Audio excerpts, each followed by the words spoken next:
My app said arrived, pin dead center of a cul-de-sac, no porch lights, no houses.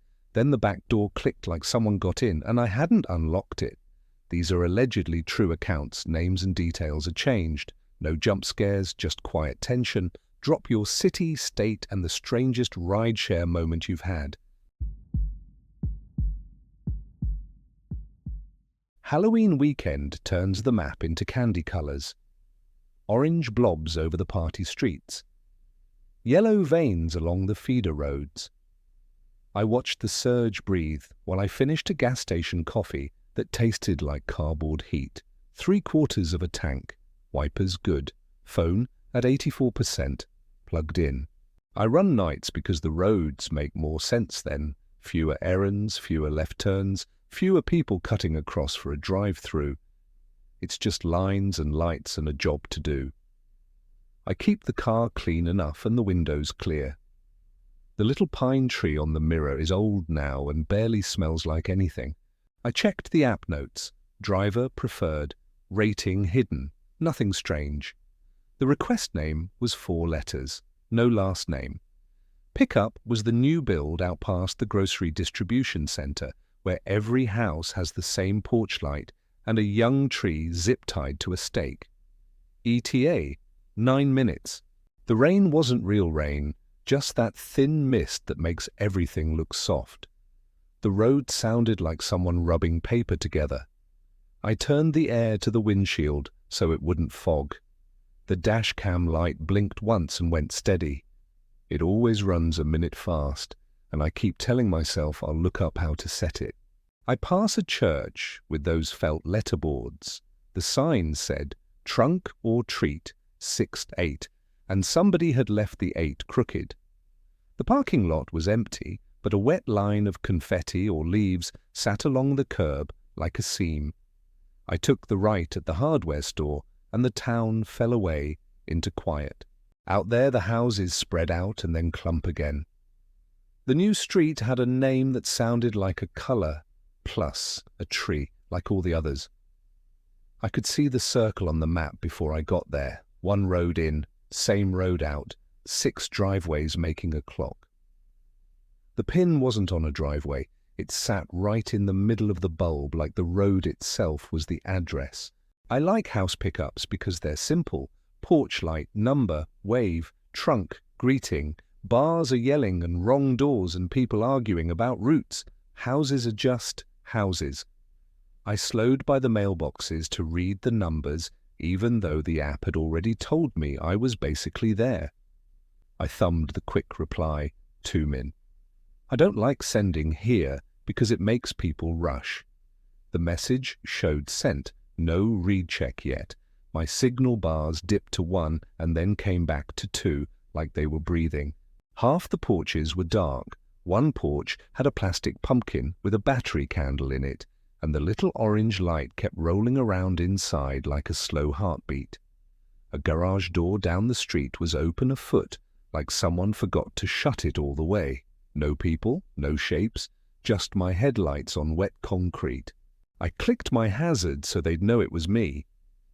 The tick-tick sound felt loud in the quiet.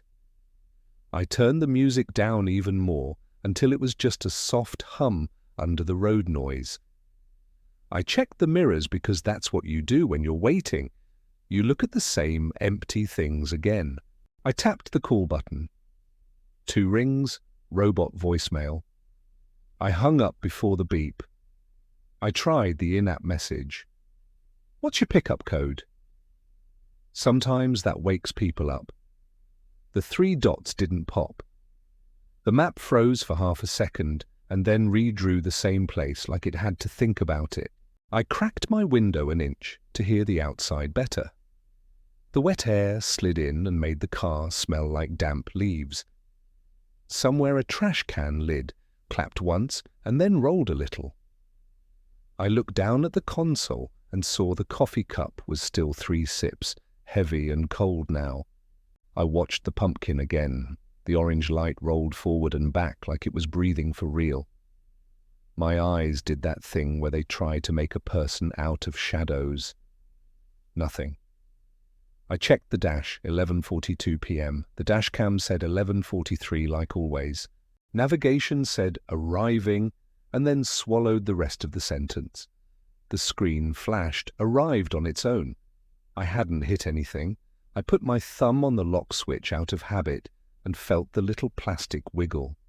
And from the back seat area, clean and soft, like a new part working right, I heard the passenger door latch give a single, neat click.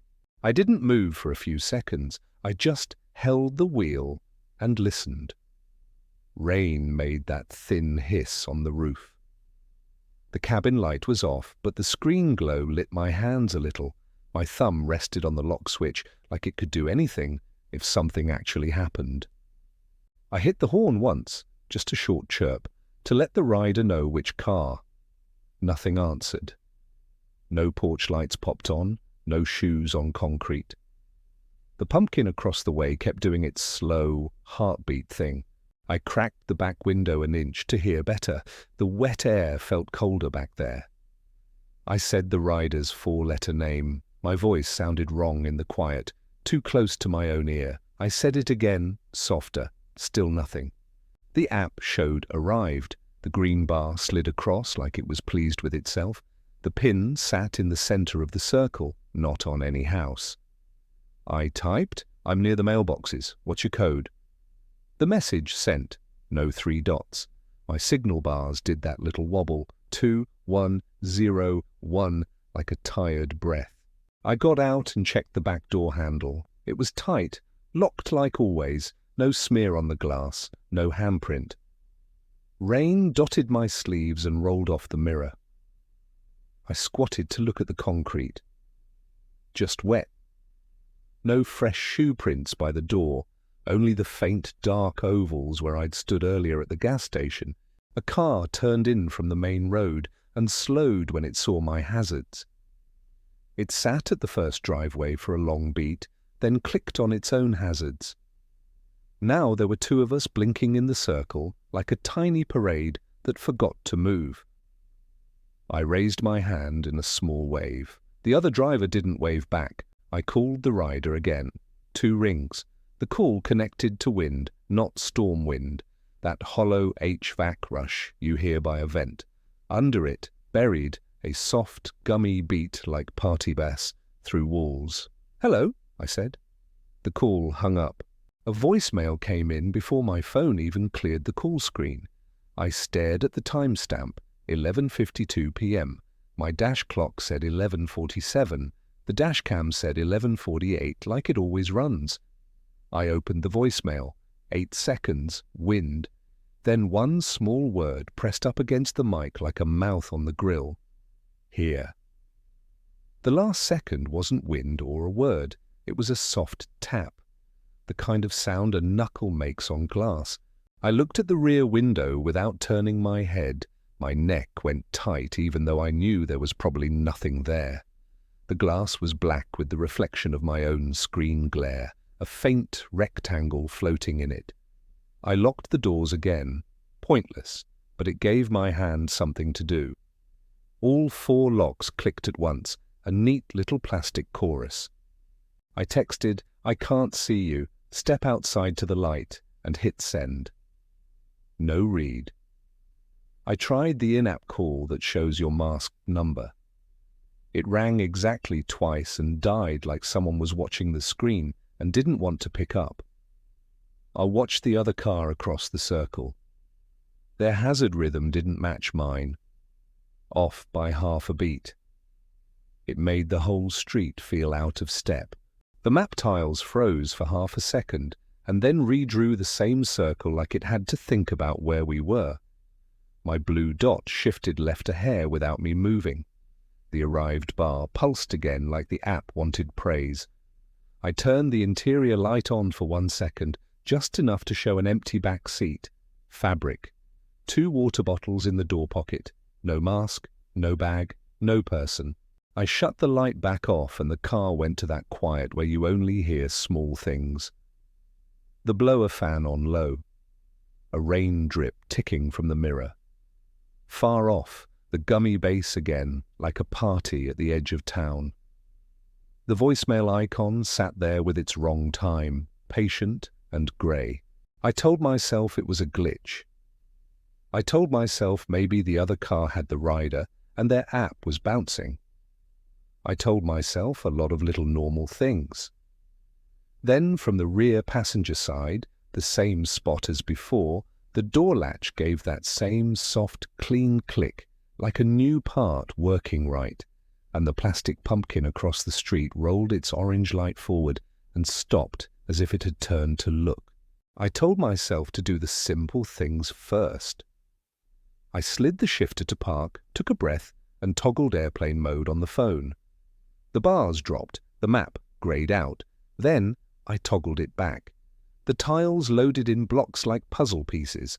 My blue dot wobbled, then snapped right back to the center of the circle. I force quit the app and reopened it. Login splash, then the same ride, same arrived bar, like it had been waiting here the whole time. I tapped the little compass to recenter. The arrow spun once and looked unsure which way the car was facing, like it wanted me to turn, even though I wasn't moving. I rolled forward 3 feet, then back 2, just to see if GPS would grab a driveway. The dot skated lazy and then dropped on a street label I didn't recognize, not the color tree name on the sign I'd passed. This one said a word I'd never seen. When I lifted my eyes to the real-life corner post, it still said the normal name in wet white letters. I put the car in drive and eased toward the pumpkin porch, then stopped in the bright triangle under a streetlight. The other car across the circle shifted a foot like it had thought about leaving, and changed its mind. Our hazards flashed out of rhythm, a slow heartbeat and a faster one stepping on each other's toes. I tried the rider again with the masked call. 2 rings, wind, click. I typed, send code or I have to cancel. The message showed sent, no read. I added a second text, step, into the light. The 3 dots bubbled up, then died like someone put a thumb on them. I took a screenshot of the ride screen for my own notes. When the thumbnail popped up in the corner, the time on it showed 11:53. My phone at the top still said 11:49. The dash clock said 11:50. The dash cam blinked its little red dot, ahead by 1 like always, steady and dumb and confident. I popped the glove box and slid the little paper map out, the one they hand you when your data dies on a rental car trip. It was printed before this subdivision existed. Where I sat was just a blank grey patch with a thin outline of future streets dotted in. No names, just a circle, drawn with little ticks like teeth. I set the paper on my knee and shined the phone light at the street sign again, through the rain. Same letters. Same neighborhood name, stamped in fancy script at the base. On my phone, the app kept flipping the street label on and off, like it couldn't commit.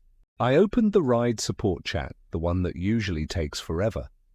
A bot greeted me with the canned line. I typed, pin sitting in the circle, rider unresponsive, weird timestamps. The reply took half a second. Thanks for reaching out. We show your location at blank. It really said blank. Brackets and nothing between them.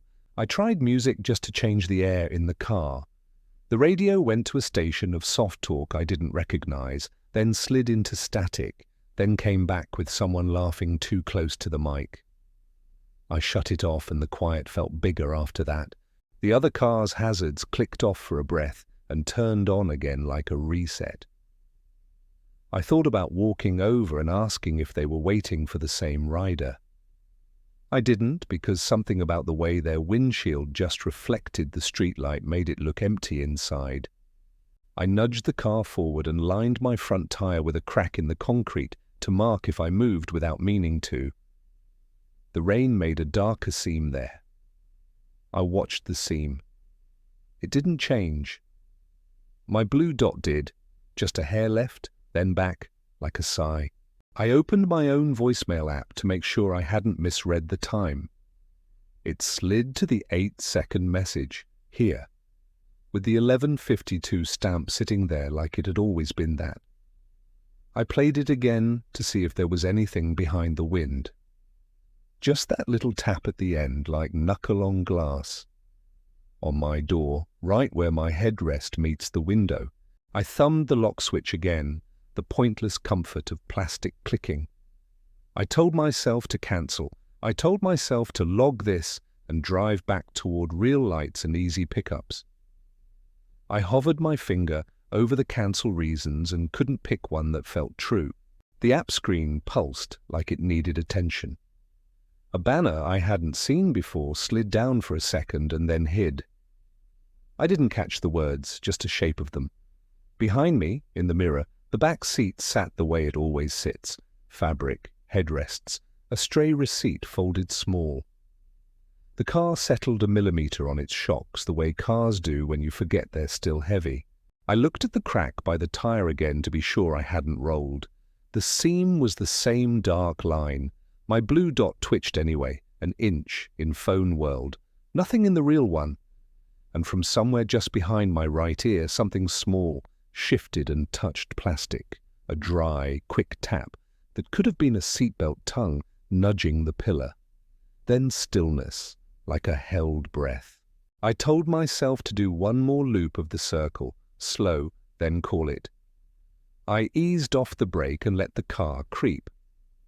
The other hazard car didn't move. Its blink felt a half beat behind mine, like we were on two different songs.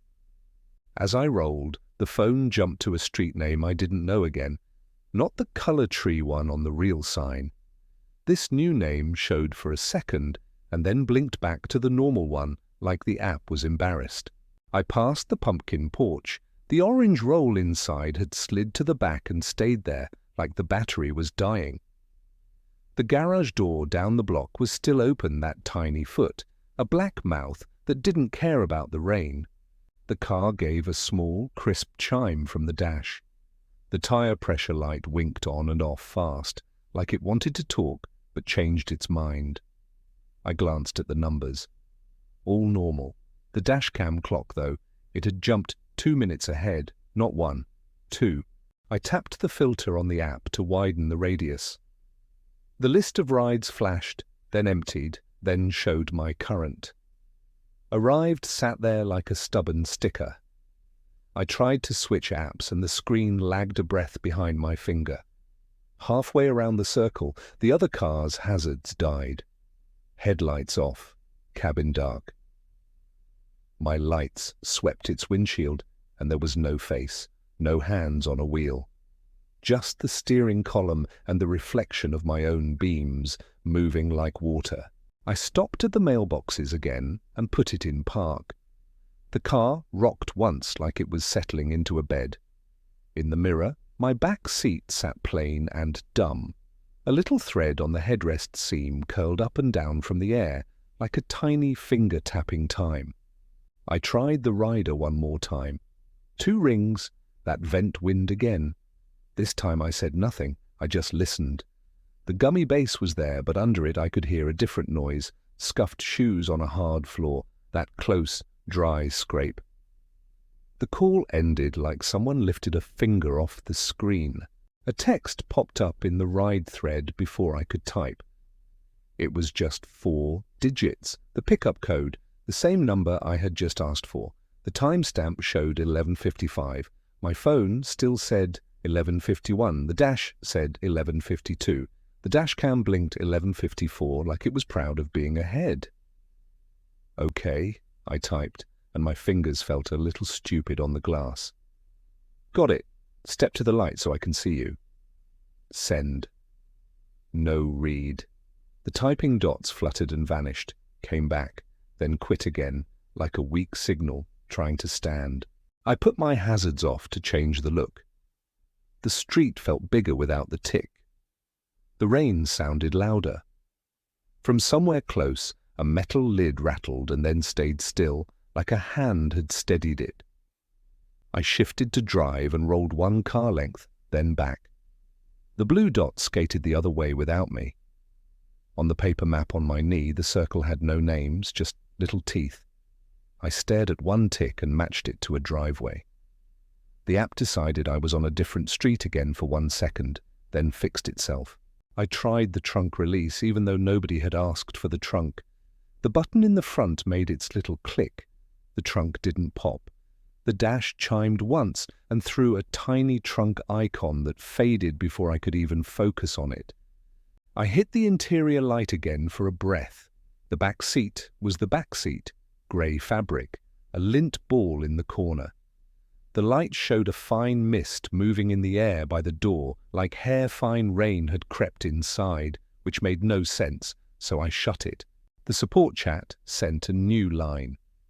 "We see your passenger on board. Proceed to destination." My mouth said no out loud before I typed anything. I thumbed a reply, "No passenger."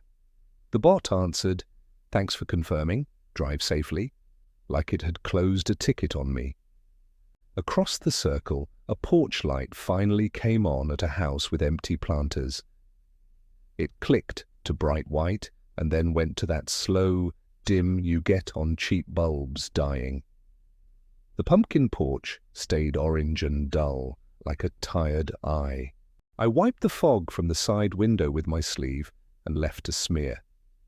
The smear made a face for a second because that's what brains do when they're bored and keyed up. I blinked, and it went back to a smear. I gave in and pulled up to the other car. I left a whole car width so it wouldn't feel like I was crowding. I leaned just enough to see their seat. Empty. No coat thrown across. No phone glow.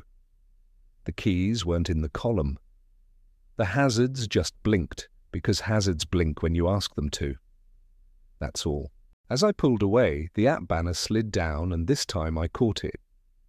"Poor GPS," it said, like I didn't know.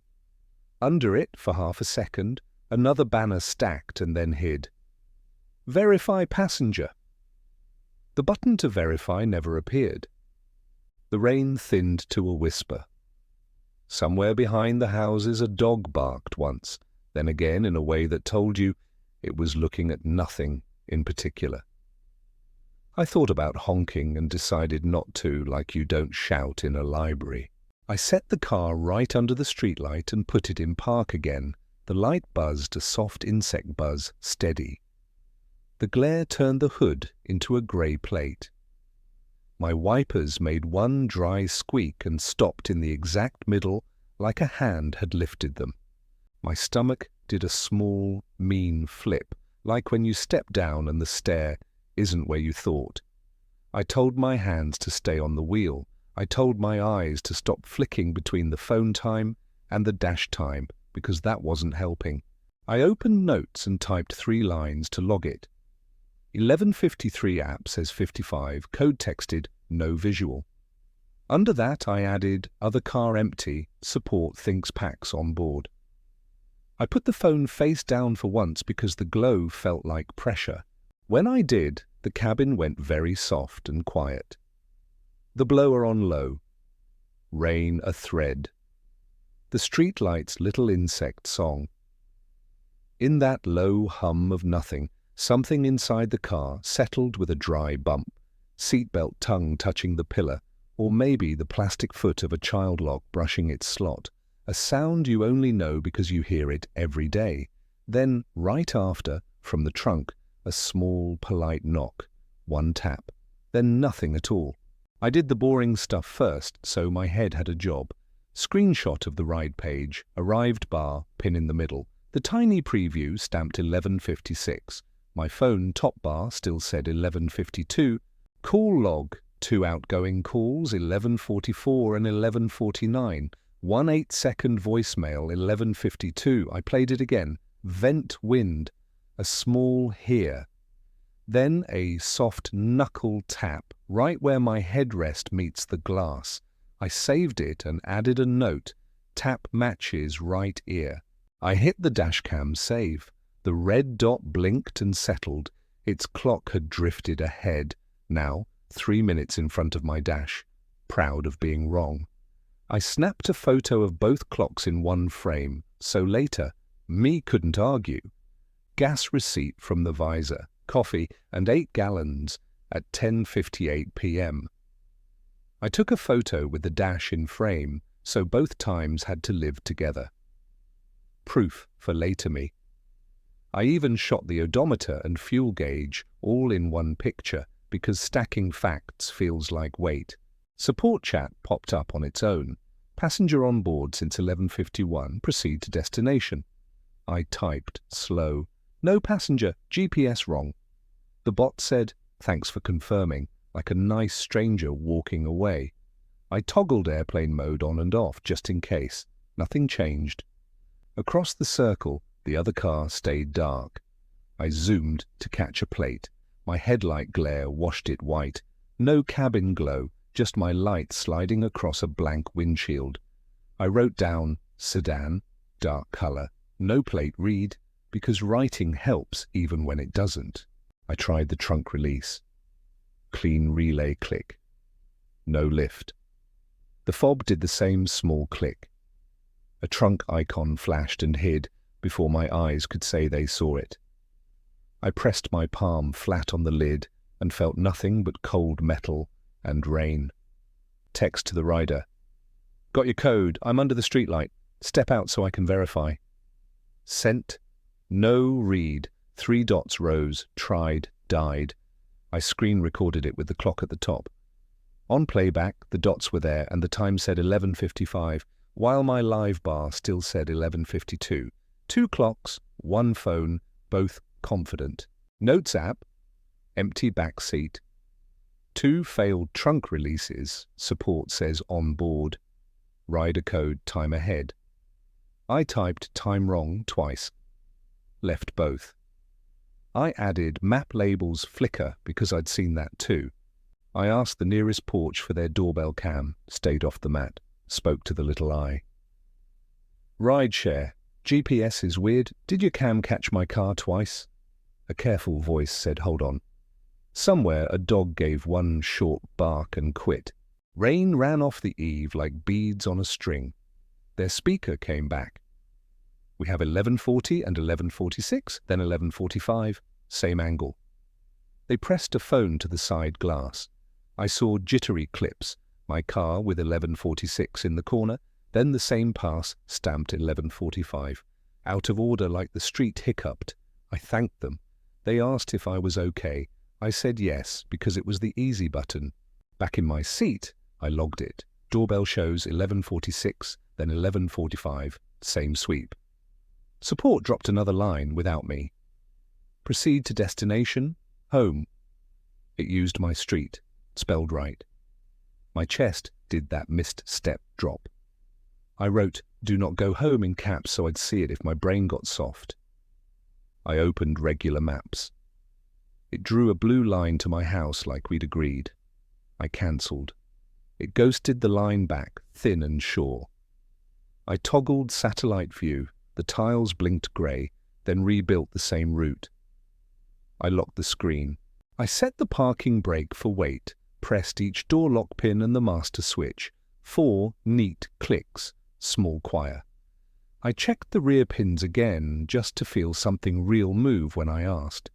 I put my front tire on the same crack in the concrete and took a photo with the phone, face showing arrived, road and screen in one frame. I added the mailbox numbers on the edge of the shot so the layout had anchors. The voicemail icon waited like a doorbell.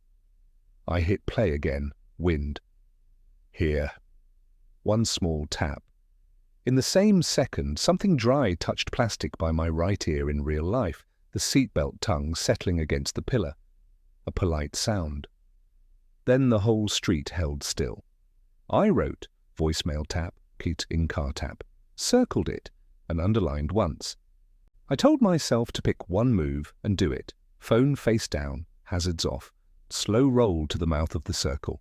The other car blinked once and went dark again, like a blink it couldn't stop. A banner flashed, verify passenger, no button, hid before I could touch it. Nope, I said to the empty car and turned out toward lights. Saying it out loud made the cabin feel a little wider. The blue dot wobbled, then slid onto the lane line like a kid stepping onto a moving walkway. The rain was mist now, making halos around the street lamps. The road sounded like paper being rubbed together. The back right door clicked once like an electric sigh. The tiny orange door on the dash winked and hid. I hit the master lock. 4 clean clacks. Felt better. I pressed each rear pin with a finger for good measure. Both were down firm. I aimed for the gas station. Big white canopy, cameras, night clerk behind glass who always lifts his chin. I parked under the fattest camera bubble and left the engine on. The canopy hum filled the quiet like a fridge at night. Trunk lever by my knee, relay click, no lift, fob, same click. This time the dash let the trunk icon stay. The lid jumped a 1/4 inch and stuck like a ribbon was caught. I could feel a soft give under my fingers like something folded leaning back. "Watch my back?" I called. The clerk tapped a screen and held up 2 fingers. He kept his other hand near the buzzer. I kept 1 foot in the car so the dome light wouldn't flood the cabin and make my nerves invent a shape. Fingers under the lid, cold metal, wet rubber. It gave another 1/4 inch and pushed back with soft pressure, like a folded mat leaning. Then the hinge let go with a dry sigh. The trunk light warmed from nothing to dim yellow. I took a breath I didn't know I'd been holding. Inside, clean carpet, glow-in-the-dark handle hanging like a small bone. A thin, straight scuff from center to right. No bag, no person. The light flickered once and stayed. I sniffed without meaning to. Just damp cloth and cold air. At the far row, a dark car slid 1 space forward and stopped. No lights, no engine note. It held still like a held thought. I pretended not to track it. My stomach tracked it anyway. The clerk's eyes flicked to his monitor and back to me. I set the lid down to the first catch so it wouldn't bang. The phone buzzed on the seat. Trip in progress. Passenger on board. Home. A blue line drew itself from here to my street. The ETA wasn't nice. "No," I typed to support. "Routing me home, no passenger." The bot said, "Understood. Drive safely." It always says that. I powered the screen off. The blue line still hummed in my head like a tune. 2 soft knocks from the trunk, counted like manners. The clerk's head snapped to his monitor. He raised 2 fingers again, saw it. I pressed the trunk button once more. The latch buzzed, and the lid rose the rest of the way like a bread box. Nothing new inside. Same scuff, same small bone of a handle. I touched the emergency handle and let it swing. It glowed weak, then rested. I checked the seal and bumper for prints, just water beads and road dust. The clerk cracked the side door. "You good?" "Weird trunk," I said.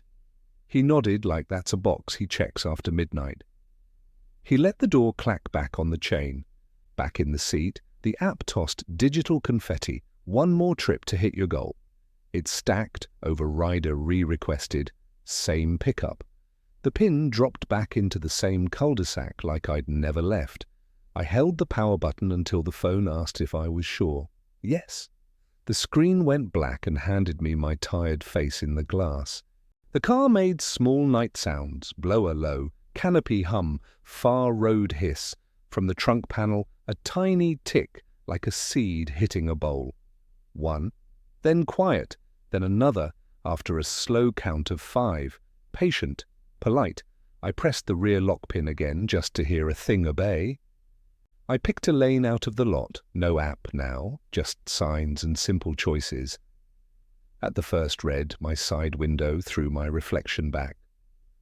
For half a blink, the back seat was one dark shape. I blinked. 2 headrests, fabric, air. My hand on the wheel looked steadier than it felt. The light turned green. I rolled. A beat, slow and gummy like party bass through 2 walls, rode with me even with the radio off. I told myself the next decision would be small and normal, left or straight. From the trunk, 1 neat knock agreed, and the rear lock pin brushed my fingertip as if to say it was still there. Then the station light shrank in the mirror like a door sliding shut, and the road took me forward because roads always do. I picked something simple and stuck to it. I turned the phone face down, kept the engine on, and rolled out from the station toward the big road with the long green signs. No app, just a plan. Bright places, cameras, people awake. The blue dot lived in my head anyway. Even with the screen dark, I could feel that line to my house like a tune you can't shake. I told myself out loud, "Not home," and the word sat in the cabin like a weight. A mile down, a brown sign for a sheriff substation showed up. Next right. I took it. The lot was lit flat, the kind of light that makes color look tired. One cruiser under a pole, nobody in it. Glass door with a buzzer and a taped paper that said, "Use intercom after hours." I set the car nose out by the front, put it in park, and hit the intercom. A voice came back through a small speaker, calm, bored, awake. I said, "Rideshare driver, I had a weird trunk issue and my app keeps saying a passenger is on board. Can I sit here and check my car under your cameras?" The voice said, "Okay, we're watching. Pop the trunk." I pulled the lever, that neat relay click again. The lid jumped and stuck like a ribbon was caught. "You'll see me," I said, into the intercom, like that would keep me from being alone, and stepped out. Air colder here. Lot humming. I lifted the lid the rest of the way.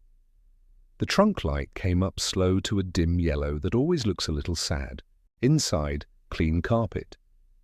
The glow in the dark handle hanging like a small bone.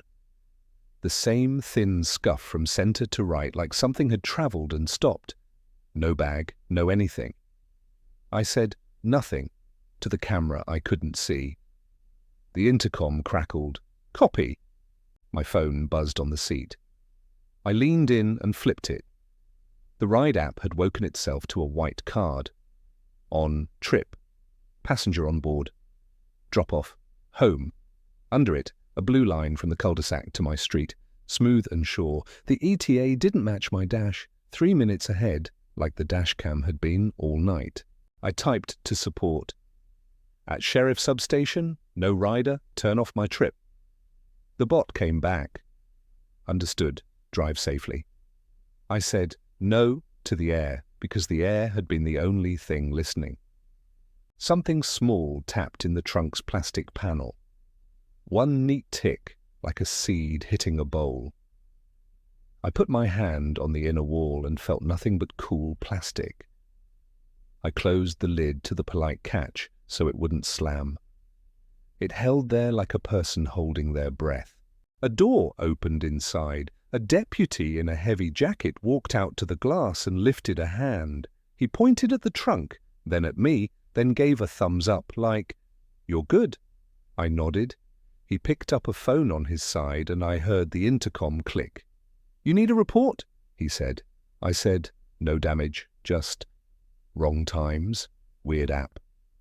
He made the face you make for tech you can't help and said, "Park a while if you want." I sat with the engine idling and watched my own breath fog the side glass. The phone screen brightened by itself. Verify passenger flashed again with no button and hid. Then the card changed while I was looking. Trip completed, 12:06 a.m. Confetti fell. Under it, a small grey link, view route. I tapped it because that's what you do even when you know. A line drew itself from the circle I had left to my street. It cut across a toll road I hadn't taken. It put a stop dot exactly at the corner by my driveway and stamped a time I hadn't lived yet. My dash still said 12:02. I pressed and held the phone power button until it asked if I was sure. I said yes. Black glass. My tired face came back at me for a second and left. I told myself to end it like a shift, not like a story. Go to the all-night diner and get coffee that tastes like cardboard heat. Write down what you saw. Drive home when the sky starts to go grey. I eased out of the lot. The rear lock pin rose a hair and settled back down with a plastic kiss, as if saying it heard me. The deputy watched my taillights to the road and gave one small nod through the glass that I didn't deserve. Half a block later, at the red by the on-ramp, the voicemail icon came back on the dead phone, like a ghost sticker. When the light changed and I turned, the trunk made one polite knock, counted like manners. Then the night went quiet and let me choose a lane. I slept 2 hours on the couch with the TV talking to itself. When I woke, the room felt like a faded copy of the night. My phone had turned on sometime while I slept. 3 new emails sat there in a clean row like receipts. The first was the ride company. Trip completed. Thank you for driving. It showed the fare, short and dumb. It showed the drop-off at my street. It let me rate a rider I never saw. The map thumbnail had the same line across the toll road I hadn't taken. The second was support, transcript of your chat. It quoted me saying no passenger, and then in the same block, passenger confirmed. Proceed to destination, home. I hadn't written that second sentence. It lived there in my name anyway. Under it, a tiny line, verification via code. 4 digits, the same 4 the rider had texted. Proof of nothing. The third was a toll notice, unpaid toll. Plate match, photo blurred by rain, but the plate was mine. Time stamp, 12:06 a.m. The road was the one my map had drawn without me. I was in a lit lot at 12:02 and a sheriff camera looking at my trunk at 12:04. But the toll camera said I'd slid under its arch 2 minutes later and waved. I pulled the dashcam card and scrubbed the night.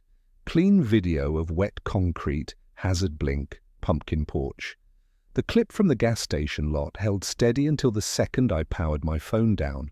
Then it jumped forward 4 minutes like a hiccup and resumed. No cars moving, no trunk tricks, just a missing block you could lay a toll road inside if you wanted to. I wrote everything down like a report and printed the doorbell neighbor's email. They had sent stills with the wrong order, 11:46, then 11:45, same sweep. They wrote, "Weird edits?" I wrote back, "Thank you," and left the question alone. When I went out to the car in daylight, the trunk carpet had a shallow line across its center to right. That was real. The glow-in-the-dark handle had taken a charge from the night light and now glowed faint in the shade like a small bone you forgot on a windowsill. The rear door child lock on the passenger side sat in the on position. I do not use child locks. I said that out loud to see if it sounded dumb. It did. Support followed up in the afternoon with a survey. The first question was, how was your verification flow? I closed it. The second email, 2 days later, said, we reviewed your route and found no issues. It attached the same blue line to my house. The line looked calm and true, the way wrong things can if you draw them with enough confidence. A week after, the toll notice turned into a small fine. I paid it because fighting a camera is like arguing with weather. I wrote the time on a sticky note and put it with the gas receipt and the screenshots in a plain envelope.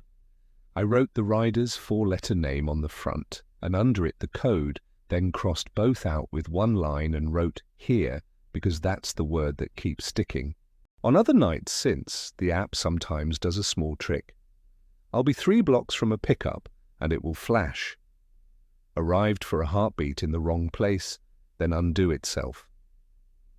Once, driving past my own street with the app off, the map woke for half a second and put a tiny green dot by my driveway like a blink.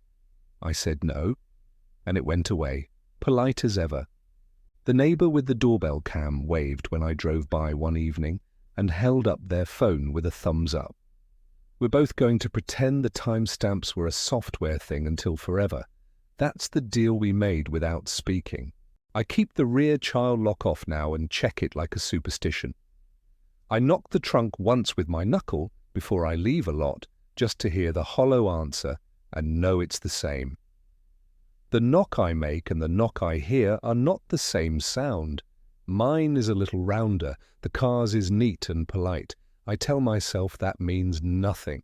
Sometimes at red lights, with the radio off and the blower low, the seatbelt tongue by my right ear gives a tiny, dry kiss against the pillar, like it is remembering where it lives. It's the exact sound at the end of the voicemail. I don't play the voicemail anymore.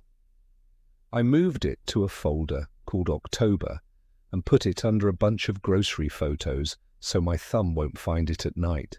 Last week, the app sent a seasonal push, Halloween weekend bonus near that subdivision name. Orange banner, smiling pumpkin, surge map breathing. I put the phone face down and let it buzz the desk once.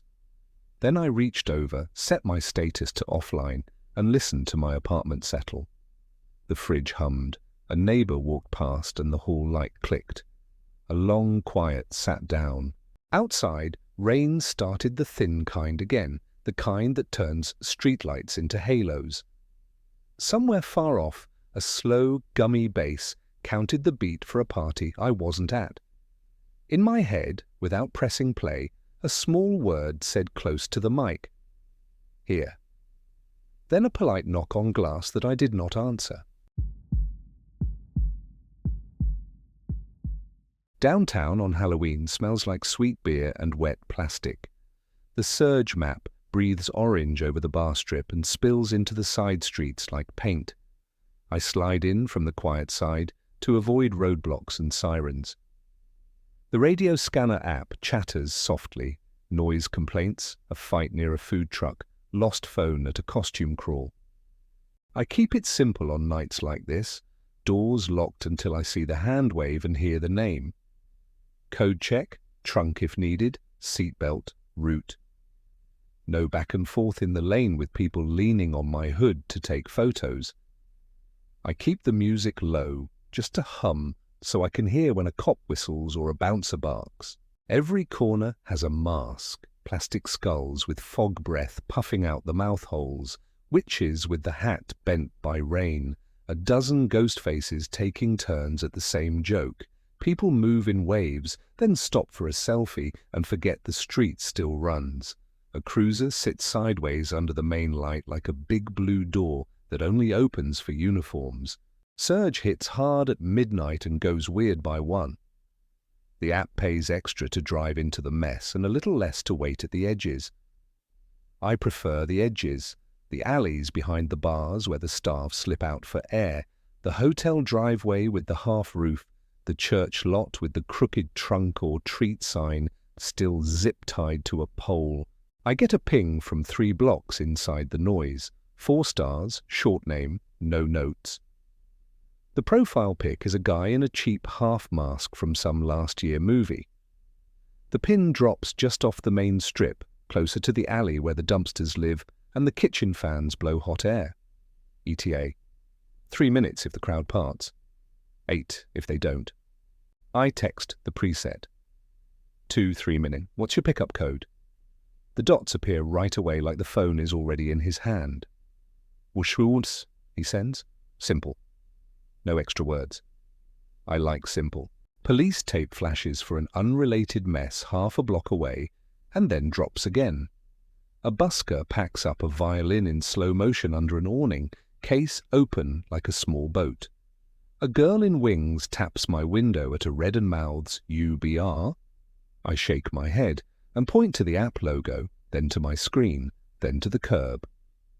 She nods and spins away, feather tips dripping. I swing around the back way and let the alley lead me to the pin. Kitchen vents breathe, fryer smell warm and heavy. The pavement stays wet even when the rain pauses because the old bricks sweat. A bouncer on break checks his phone and flicks a lighter that won't catch. He gives me the bored nod people give each other when everyone's working. I tap. Arrived on purpose this time, not like the cul-de-sac. The green bar slides. I message, "I'm here by the service door. Tell me your name." The reply lands almost on top of my bubble. I'll wave. No name, no extra. The code was right.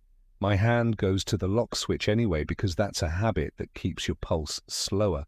The alley mouth glows blue-white from the main street, and the bodies moving out there make the light flicker like a TV.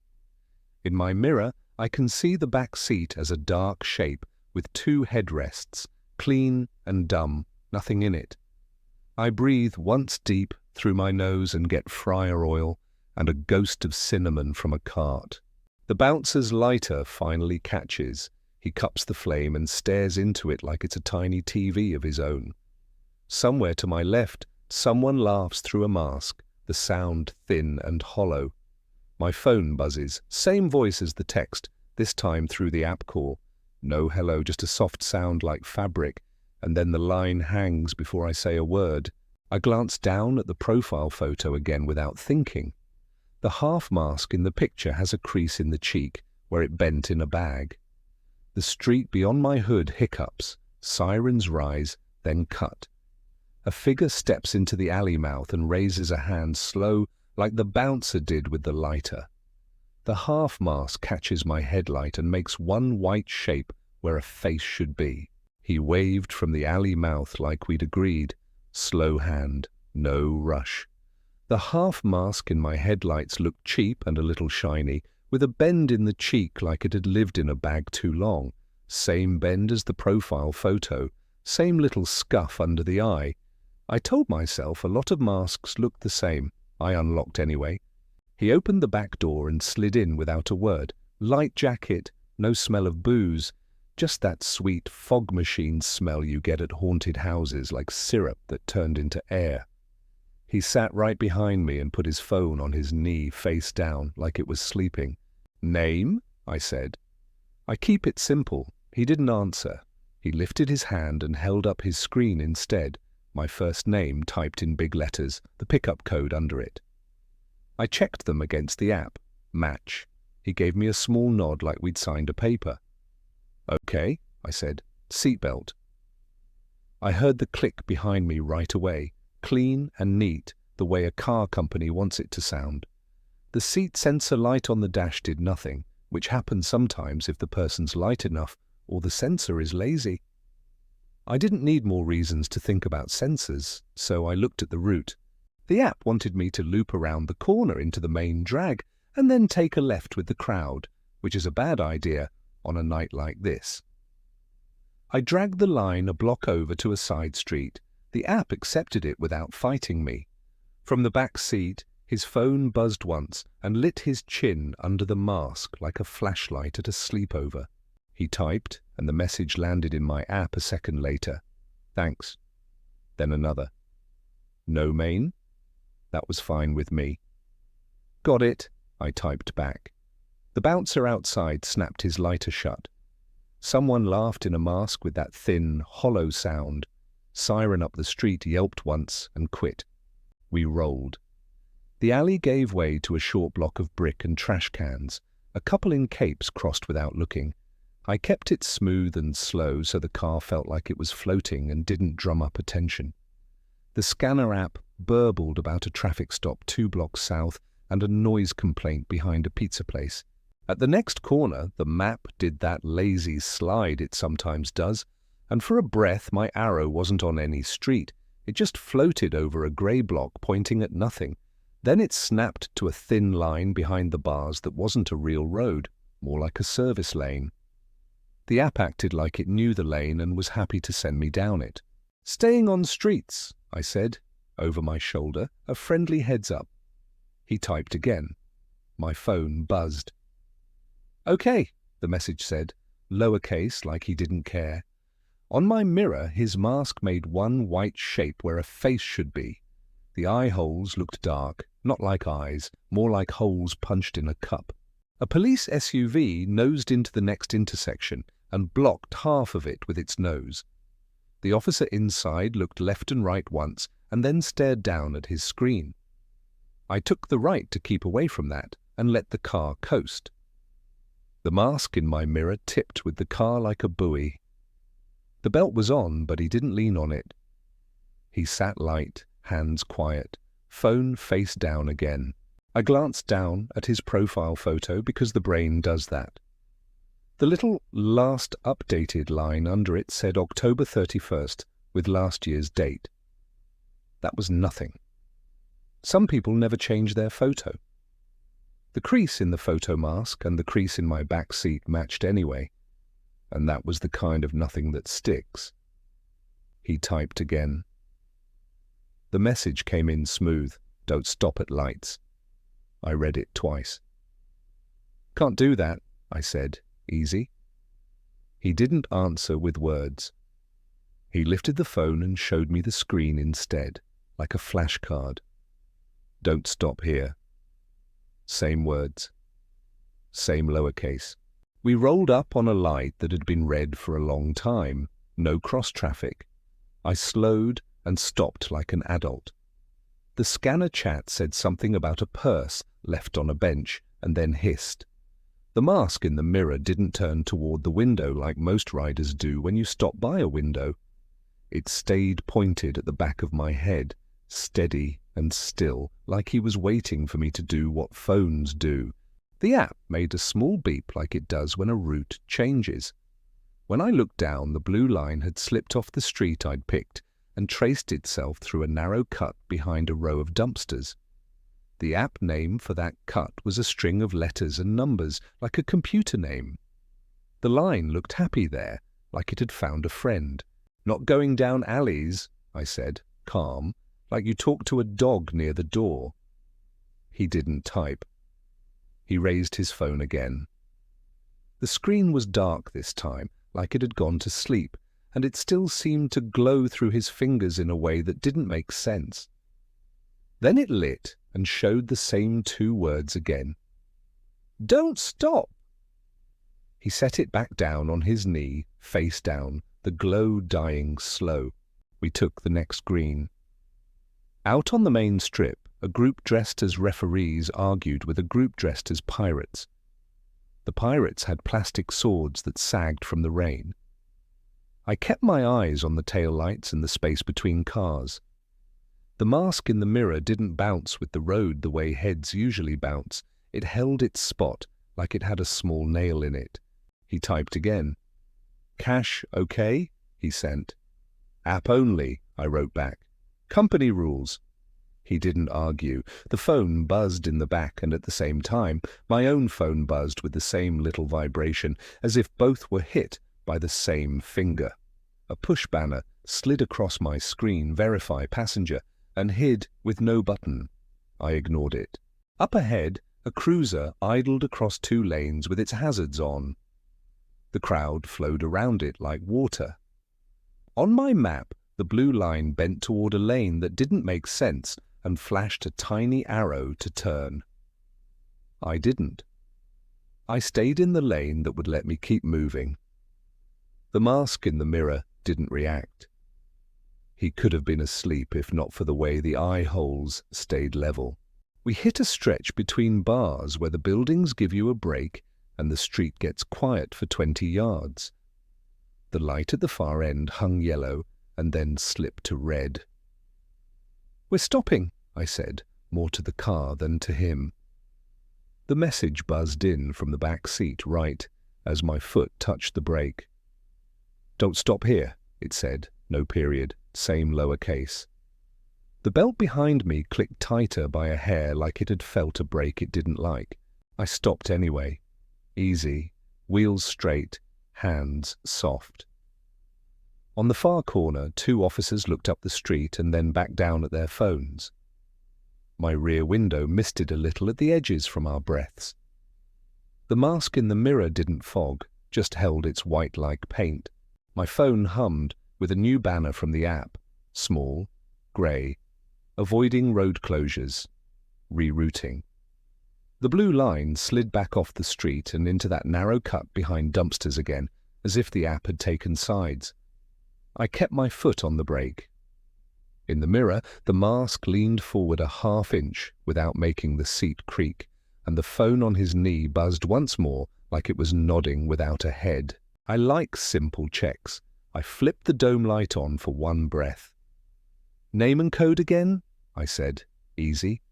He didn't speak. He lifted his phone.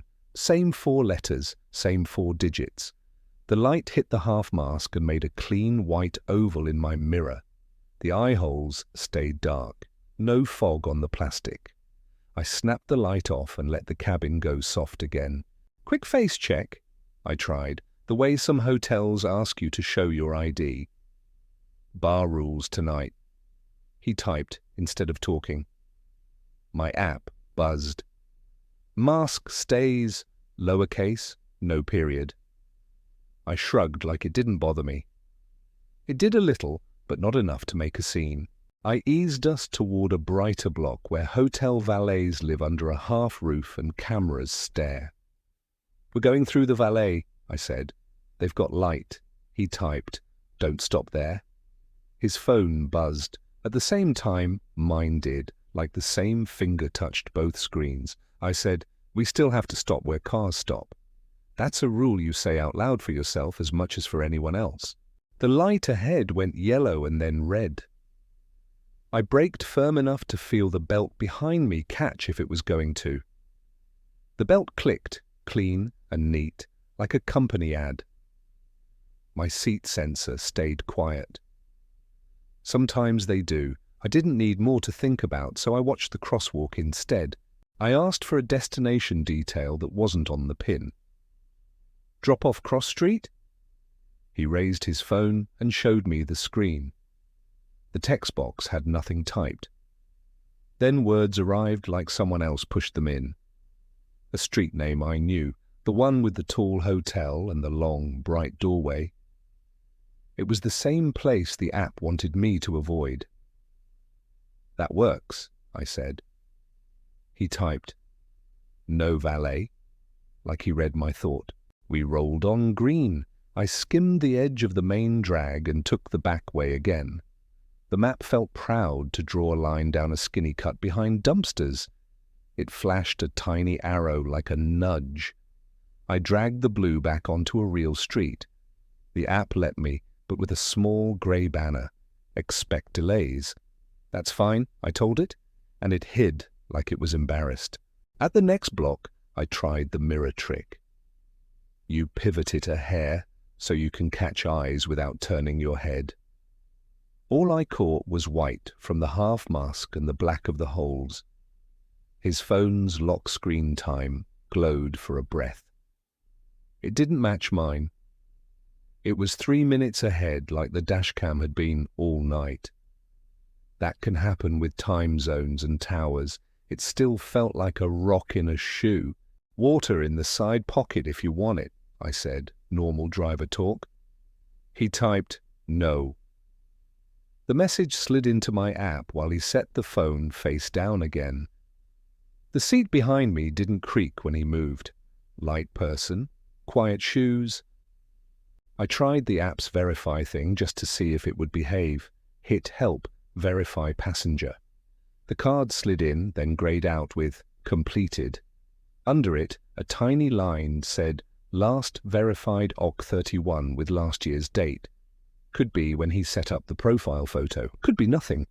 The crease in the mask in the picture and the crease in my mirror matched line for line. Sirens yelped up ahead. A cruiser sat across 2 lanes with hazards, pushing cars to the right. I stayed right and floated. The mask in my mirror didn't tilt to look.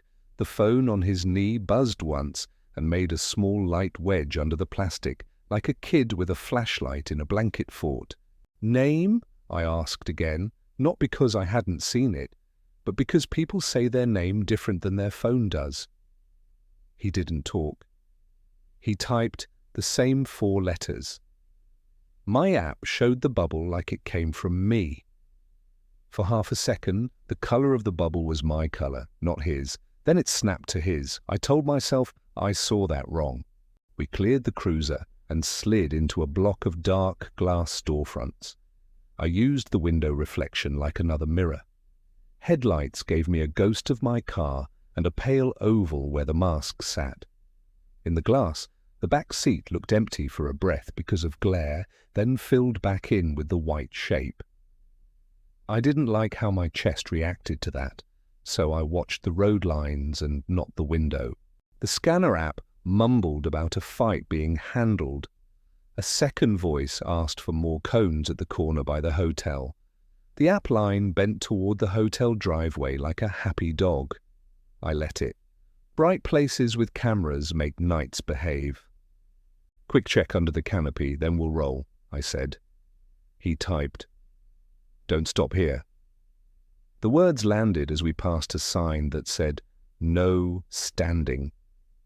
The valet kid lifted a hand to wave me through like he waves everyone through when it's full. I put the car in the glow anyway, left it in drive with my foot firm, and counted slowly while we sat. 1, 2, 3. The belt behind me didn't tighten or loosen. The seat sensor stayed quiet. The mask in my mirror leaned a half-inch forward and held, like someone listening at a door.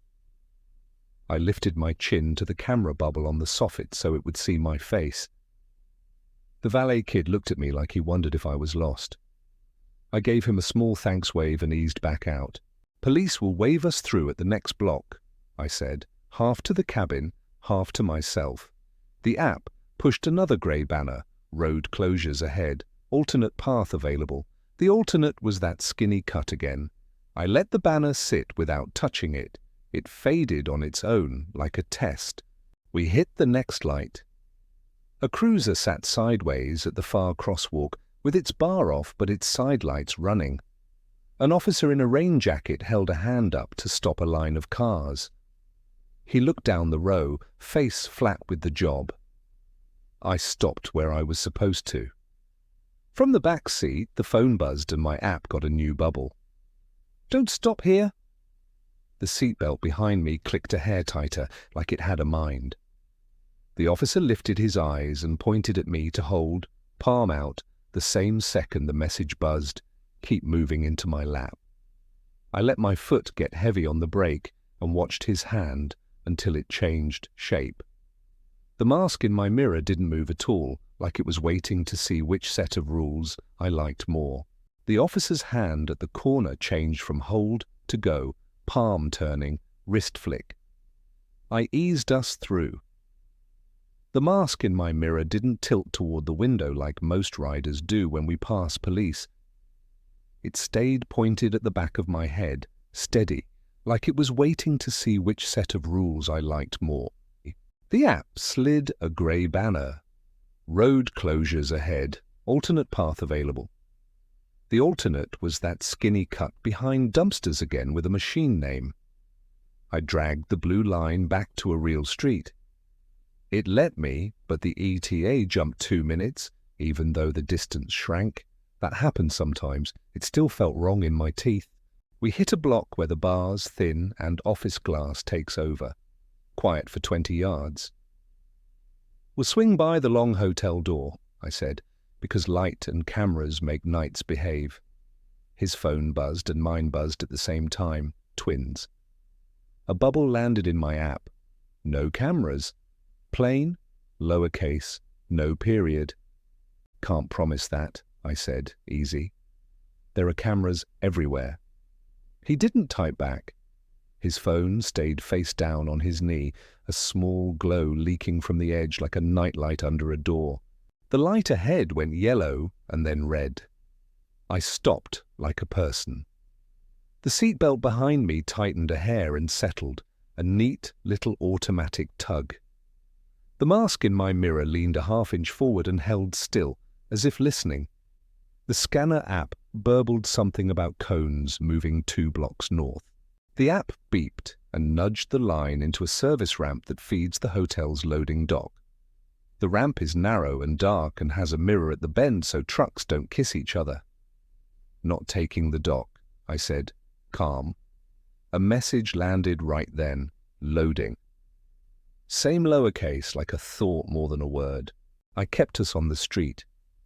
The blue line sulked and then pretended it had always wanted that.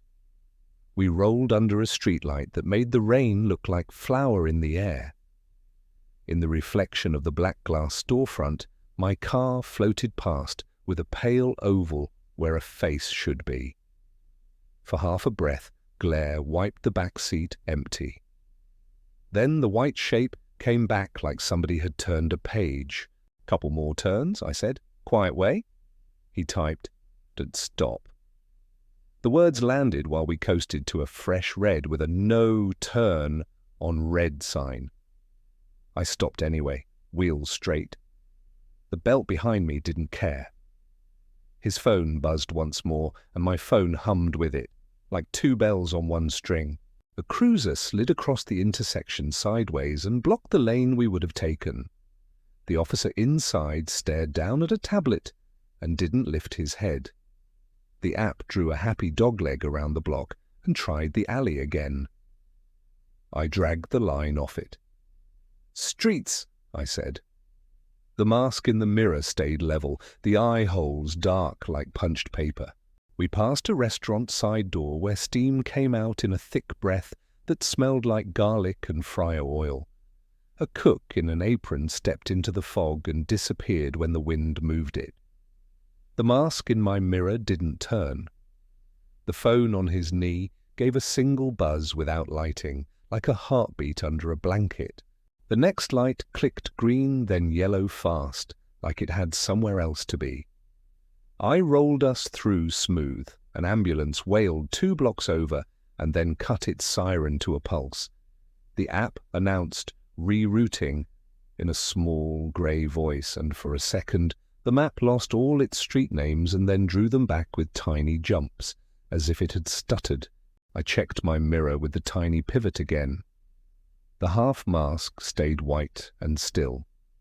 No fog on the plastic. No tilt toward the windows. The belt sat neat on the latch, and the seat sensor light on the dash stayed asleep. My brain wanted a weight reading so it could pick a story. The dash refused to give me one. We rolled under the hotel's half-roof anyway because light is light. Valet Kid waved us through without looking up, more traffic cone than person. "Quick pause," I said, and gave us 3 slow counts like last time. 1, 2, 3. The mask leaned a fraction forward and held, and his phone on his knee hummed a small sound like a cat. I lifted my chin at the camera bubble, then I eased us back out.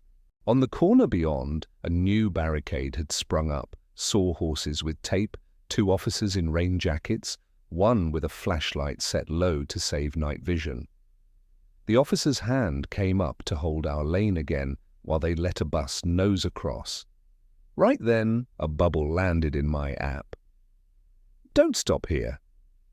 The belt behind me took the tiniest breath of slack and then clicked back tight, like a person thinking better of speaking.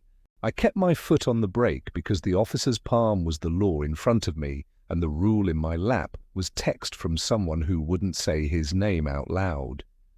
The officer looked down the line of cars, past a witch hat drooping with rain, past a pirate sword made of sagging plastic, past a blank white half mask in my back seat, and then he lowered his hand to wave us through. We crossed under the tape and out of the worst of the noise. The buildings opened to wider streets with fewer people and more night.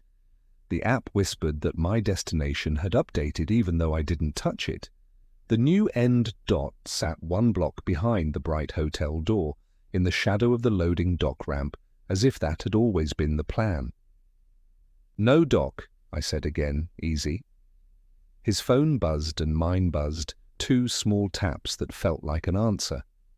The blue line bent toward the ramp anyway, stubborn and cheerful. I stayed on the street. We coasted to the mouth of a side lane that connects to the main without passing the dock. The light at the far end clicked to red. "Well, wait a second," I said.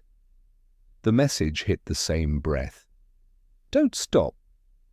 The back right belt tongue made a dry, small kiss against the pillar by my ear without moving the belt.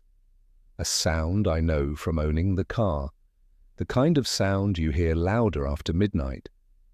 I kept my foot firm on the brake and watched the red glow on wet asphalt breathe. I gave my hands a job so my head wouldn't run. Screenshot first, map with the blue line I picked, the avoiding road closures banner, the little grey alternate path to the alley. Saved. The corner preview stamped 12:13. My phone's top bar said 12:10. 2 clocks, 1 screen. Next, I screen recorded the message thread, his Don't stop. No cameras, no main. The tiny delivered ticks, the verify banner that slid in and hid. I let it roll 15 seconds so the time stayed in the corner the whole clip. On playback, my status bar jumped 2 minutes forward for a blink and then snapped back like it was shy. I tapped his profile bubble. The half-mask picture filled the top. The little last updated line under it still showed last Halloween. The crease in the photo cheek and the crease in my mirror were twins. I stared at the date because that's an easy thing to stare at when the other things are not. At the next red, I took a quick photo over the dash, the officer's palm up at a different corner, the no turn on red sign, the wet street holding the red glow like a puddle, proof that we stopped where we were told to stop. In the mirror, the white oval of his mask didn't fog. The belt behind me didn't complain. It just sat neat and ready like it had been installed tonight. My bank app buzzed a push on its own. Pending charge, Rideshare. That happens sometimes when a trip starts. The time on the bank push read 12:12. My dash said 12:09. The dash cam, if it had feelings, would have been proud to be the only one ahead. I took a screenshot and added it to the little pile. We rolled under the hotel half roof for 3 slow counts again because cameras make nights behave. I lifted my chin so the bubble above the driveway could see my face. I cracked my window an inch and said to the valet kid, "Quick, can you tell me if your cam gets this lane?" He pointed to a screen inside the stand and gave a small shrug like, "Sometimes." "Time on it?" I asked. He glanced and held up 3 fingers, then 2, then tapped his watch with a face like, "A little off." Good enough to type later. Out from the canopy, I tried the in-app support because it was a thing I could do without turning my head. "Rider texting, don't stop, no cameras," I wrote. "Route keeps suggesting service lane, verifying." The bot wrote, "Thanks for confirming," like it does, and then dropped a line I hadn't seen in a while, "Passenger verified at pickup." Under it, last year's date in tiny type. I put the phone camera on selfie and tipped it as a rearview mirror for a breath. Grey fabric, 2 headrests, a white oval, and dark holes. I watched for the small bounce you see on a real head when the car hits a seam. The mask stayed level like a cup on a table. I shut the preview before I could watch it too long and make a story out of a glare. We slid past a bar with a bright door camera. A staffer in a wet apron stood under it, counting bills. At the light, I idled next to their steps and leaned a little. "Hey, doorcam time," I called soft. He looked up, then at the lens, then at me, then held up his phone so I could see the corner clock through glass for half a breath. 12:12. My dash read 12 to 10. The staffer shrugged, like all clocks in this strip keep their own religion. My phone hummed a tiny confetti sound I hate. "You're close to your weekly goal. 1 more trip." It fell across another banner that slid in under it. Verify passenger, and then right away, verification complete. No button either time. I saved the whole mess in a screen record just to have the pile be a pile. The rider's phone buzzed in the back and the same second, mine did. A receipt-style email slid in at the top from the ride company. "Thanks for riding." Subject line only. The body didn't load yet. My app still said on trip in the bar at the bottom. I took a breath and told myself email servers are dumb and fast and always early. "Quick note, then we'll keep moving," I said, into the cabin, like I was narrating a cooking video. I opened notes and wrote it like a report, held at red, by officer, light, under hotel canopy, verify banner, appears then hides, bank, pre-auth, hit, door, cam reads 2 minutes ahead of dash. I put a dash and added, rider profile last updated Halloween last year. Then I added, mask crease matches. I circled pre-auth so my eye would trip on it later. We were rolling again. The scanner said the main was clearing. The blue line, cheery as ever, bent toward the service ramp. I dragged it back to a normal turn. It let me. Expect delays blinked and disappeared. The mask in the mirror leaned a half-inch and held, like it was reading over my shoulder without breath. My bank buzzed again, new charge, bar and venue with the hotel's street name in tiny grey. I hadn't stopped there, we'd floated under the roof twice without idling. "Not mine," I said out loud, and took a screenshot before the screen could change its mind. In the same second, my app chittered and drew a tiny checkmark next to trip started, even though we'd been driving 10 minutes. I slid the phone to Do Not Disturb, and the screen dimmed to a calmer tone. In the glass, my face looked like it needed sleep and a new job. The white oval in the back stayed the same shape if I didn't look straight at it. I told myself the next proof I needed was simple: a clean, bright lane, a cop to wave us through, and a clear place to stop that had more eyes than mine. The light ahead held red longer than felt normal. I eased to it and stopped clean. His phone buzzed once. Mine did the same tiny hum with it. The message landed, "Don't stop here." The seatbelt behind me made that neat, tiny kiss against the pillar, the sound you only notice when the world is sanded down to small parts. I put my thumb on the lock switch and felt the plastic under it give like it always gives. The lock pin stayed down, my foot stayed heavy. The red bathed the wet road, and in the top corner of my screen, while all of that sat still, the email subject line updated by itself to trip, completed, 12:16 a.m., and the white mask in my mirror didn't move at all. I picked light and people. That's the rule that keeps nights from getting weird. I told the car we're stopping under cameras, like saying it out loud would hold it in place. The blue line tried the dock again in a cheerful bend. I stayed with the street and let the hotel half-roof pull us in one more time. "Quick pause," I said.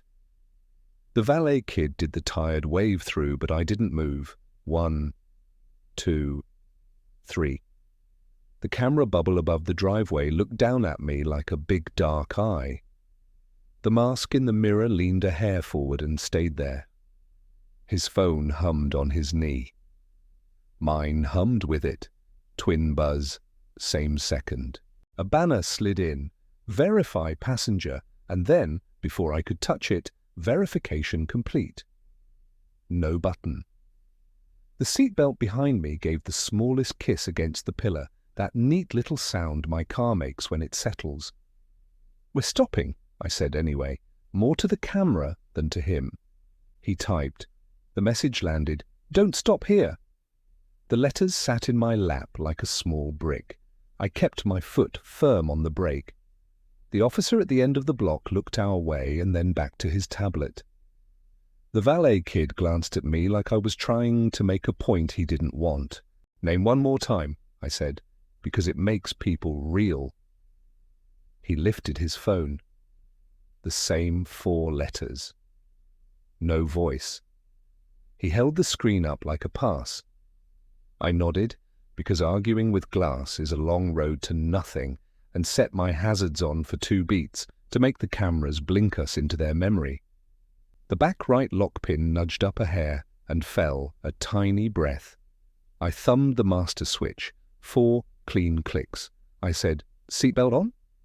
Without turning my head, the belt answered with a neat company ad noise. The dash seat sensor light did nothing. Sometimes it sleeps. Fine. "Okay," I said. "We go." I eased off the brake and let the car roll out from under the roof, then stopped hard in the bright line where the canopy ends and the street begins. Not a trick stop, just a full adult stop under 2 cameras and half a dozen phones in line for rides. His message hit my lap the same breath. "Don't stop here." The belt behind me tightened the smallest bit, like a thought. My foot stayed down. People crossed in front of the car with their heads down, mask straps wet, swords bending, wings dripping. The scanner mumbled about cones moving north. I watched the crosswalk and the mirrors and the camera bubble and felt the car's weight like a hand in my palm. From the back seat came a small, clean sound. Click. The sound the belt tongue makes when it leaves the latch. No weight shift, no creak, just the sound. The white oval in my mirror leaned a hair more and then stayed very still. My fingers found the lock switch and pressed. 4 pins answered together, plastic choir. The back right door handle lifted anyway, just enough to make the seal whisper. "Don't," I said, soft and steady, like I was talking to a dog who wants to bolt. The handle eased back down. The mask in my mirror didn't turn. The eye holes were too black. Another banner slid in like a joke. "Thanks for riding." It sat there half-formed, then hid behind the bottom bar that still said, "On trip." A bank push followed it, pending charge, bar and venue. I said "nope" out loud to nobody. The valet kid pretended not to notice any of it. "Last time," I said to the camera and the glass and the mask. "Then we go." I touched the hazard button once. 2 polite blinks. The right rear door latch made the faintest tick, like a fingernail on plastic. The cabin air changed in that tiny way it does when a door thinks about pressure. I felt the temperature on my cheek shift a thumb's width and come back. I eased us forward a foot to clear the nose from the crosswalk and stopped again. Not a big move, just enough to feel the brake bite twice. The message hit my app as my foot went down. "Don't stop." No period. The belt behind me did that neat little kiss against the pillar and then sat quiet, like it was tired of the joke. "Going now," I said, and turned my head an inch, not enough to break posture, just enough to catch the corner of the rear seat. The white oval blinked out of my mirror for half a breath because of glare, empty fabric, 2 headrests, and snapped back with the mask in place like someone had turned a page the wrong way, then fixed it. I put my eyes on the road and gave the car a little gas. We rolled into the lane. The blue line draped itself toward the service ramp again like a string wanting to tangle. I said, "No dock," under my breath and dragged the route back with my thumb. It stuck. Then the back right door opened. Not much. A palm's width. Just enough for the dome light to think about waking and then decide not to. No weight change, no footfalls. The car's chime didn't even bother, like it had decided this was none of its business. Cold air knifed in and brought that sweet fog machine smell with it, syrup that turned into air. I tapped the lock. The pin dropped. The door eased itself shut with the small, careful sound a new hinge makes. Neat, polite. My eyes were on the road and the mirrors and the camera bubble, but I felt it close like a blink behind me. We cleared the bright zone and slipped back into the regular dark of the street. I risked a look at the mirror for one heartbeat. The white oval stared back. It had shifted. Not on a face, on the seat. Tilted to its side, chin down, like a mask someone had set there to dry. I pulled into the nearest gas station because that's where light lives when it isn't at hotels. Under the canopy, I left the engine running and the car in drive, foot on brake, hazards off so the world would stop flashing. I looked back, really looked, and spoke the rider's 4 letters like a key. The back seat held a cheap half mask with a crease in the cheek that matched the photo. No fog, no strap twist, no rider. The belt lay flat and tidy against the empty fabric. My phone buzzed once with a line from support. "Rider reports you never arrived," and then another. "Trip completed, 12:16 a.m. The mask smelled like sweet smoke and plastic. I said "okay" to nobody and felt the car settle that tiny millimeter it does when someone leaves, even though no one had left in any way the camera could care about. I kept the car under the station lights and let the engine idle. The half mask sat on the back seat like a cheap plate. I took 2 photos, one wide with the canopy in frame, one close where you could see the crease in the cheek. The plastic smelled like fog machine and new toy. I opened the ride menu to end the trip, but the bottom bar already said trip completed, 12:16 a.m. The time in my dash said 12:13, support pinged. Rider says you never arrived. Under it, another line, thanks for driving. 2 truths on one screen.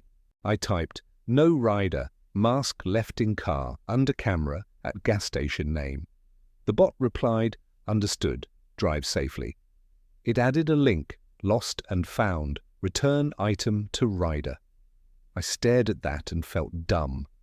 I slid the mask into a grocery bag from the door pocket and tied a lazy knot. The bag went on the passenger floor, open end folded under itself. The car felt lighter by a gram, the way it does when you move anything at night. Need anything? The clerk called through the glass. Camera see me? I asked. He pointed to a screen and gave a thumbs up. Timestamp's about 2 minutes hot, he said. Okay, I said, and wrote that in notes. Station cam play 2 min. I set my status to offline. The app still floated a blue line to the hotel's side street in a ghost layer, like the route was burned in. I pressed home on the phone and got the plain grid again. It stayed plain for once. I checked the rear door pins with my thumb. Down. Solid. I pulled each handle from the inside just to feel them refuse. They did. The right rear gave a tiny plastic tick after it seated, the sound my car makes when something tries and stops. I rolled slow to the edge of the lot and watched the street. The hotel glow sat 2 blocks down like a ship. Sirens had gone thin. The scanner app mumbled about roads reopening. I breathed and picked the green lane. Halfway to the corner, my bank buzzed again, pending charge, bar and venue with the hotel street in grey. I screenshotted it before the phone could decide a different truth. My hand wanted to shake. I put both hands on the wheel, and the shake turned into a hum in my arms. At the light, I looked up into the little rear view like a person does. The back seat was fabric, and 2 headrests and a tied grocery bag on the floor. No white oval. Good. The belt lay flat like a drawing. The seat sensor slept. The light went green. I turned away from downtown and let the blocks get quieter and longer. The radio whispered, "Go ahead," in a drive-through voice from an empty frequency, and then went back to air. I shut it. 2 blocks later, my phone vibrated once with a new text from an unknown number. "You never arrived." I typed back, "Left your mask at station counter," then deleted it and didn't send anything. I set the phone face down in the cup holder so the glow wouldn't try to steer. At the next red, I checked the trunk light out of habit. The button by my knee made a neat relay click.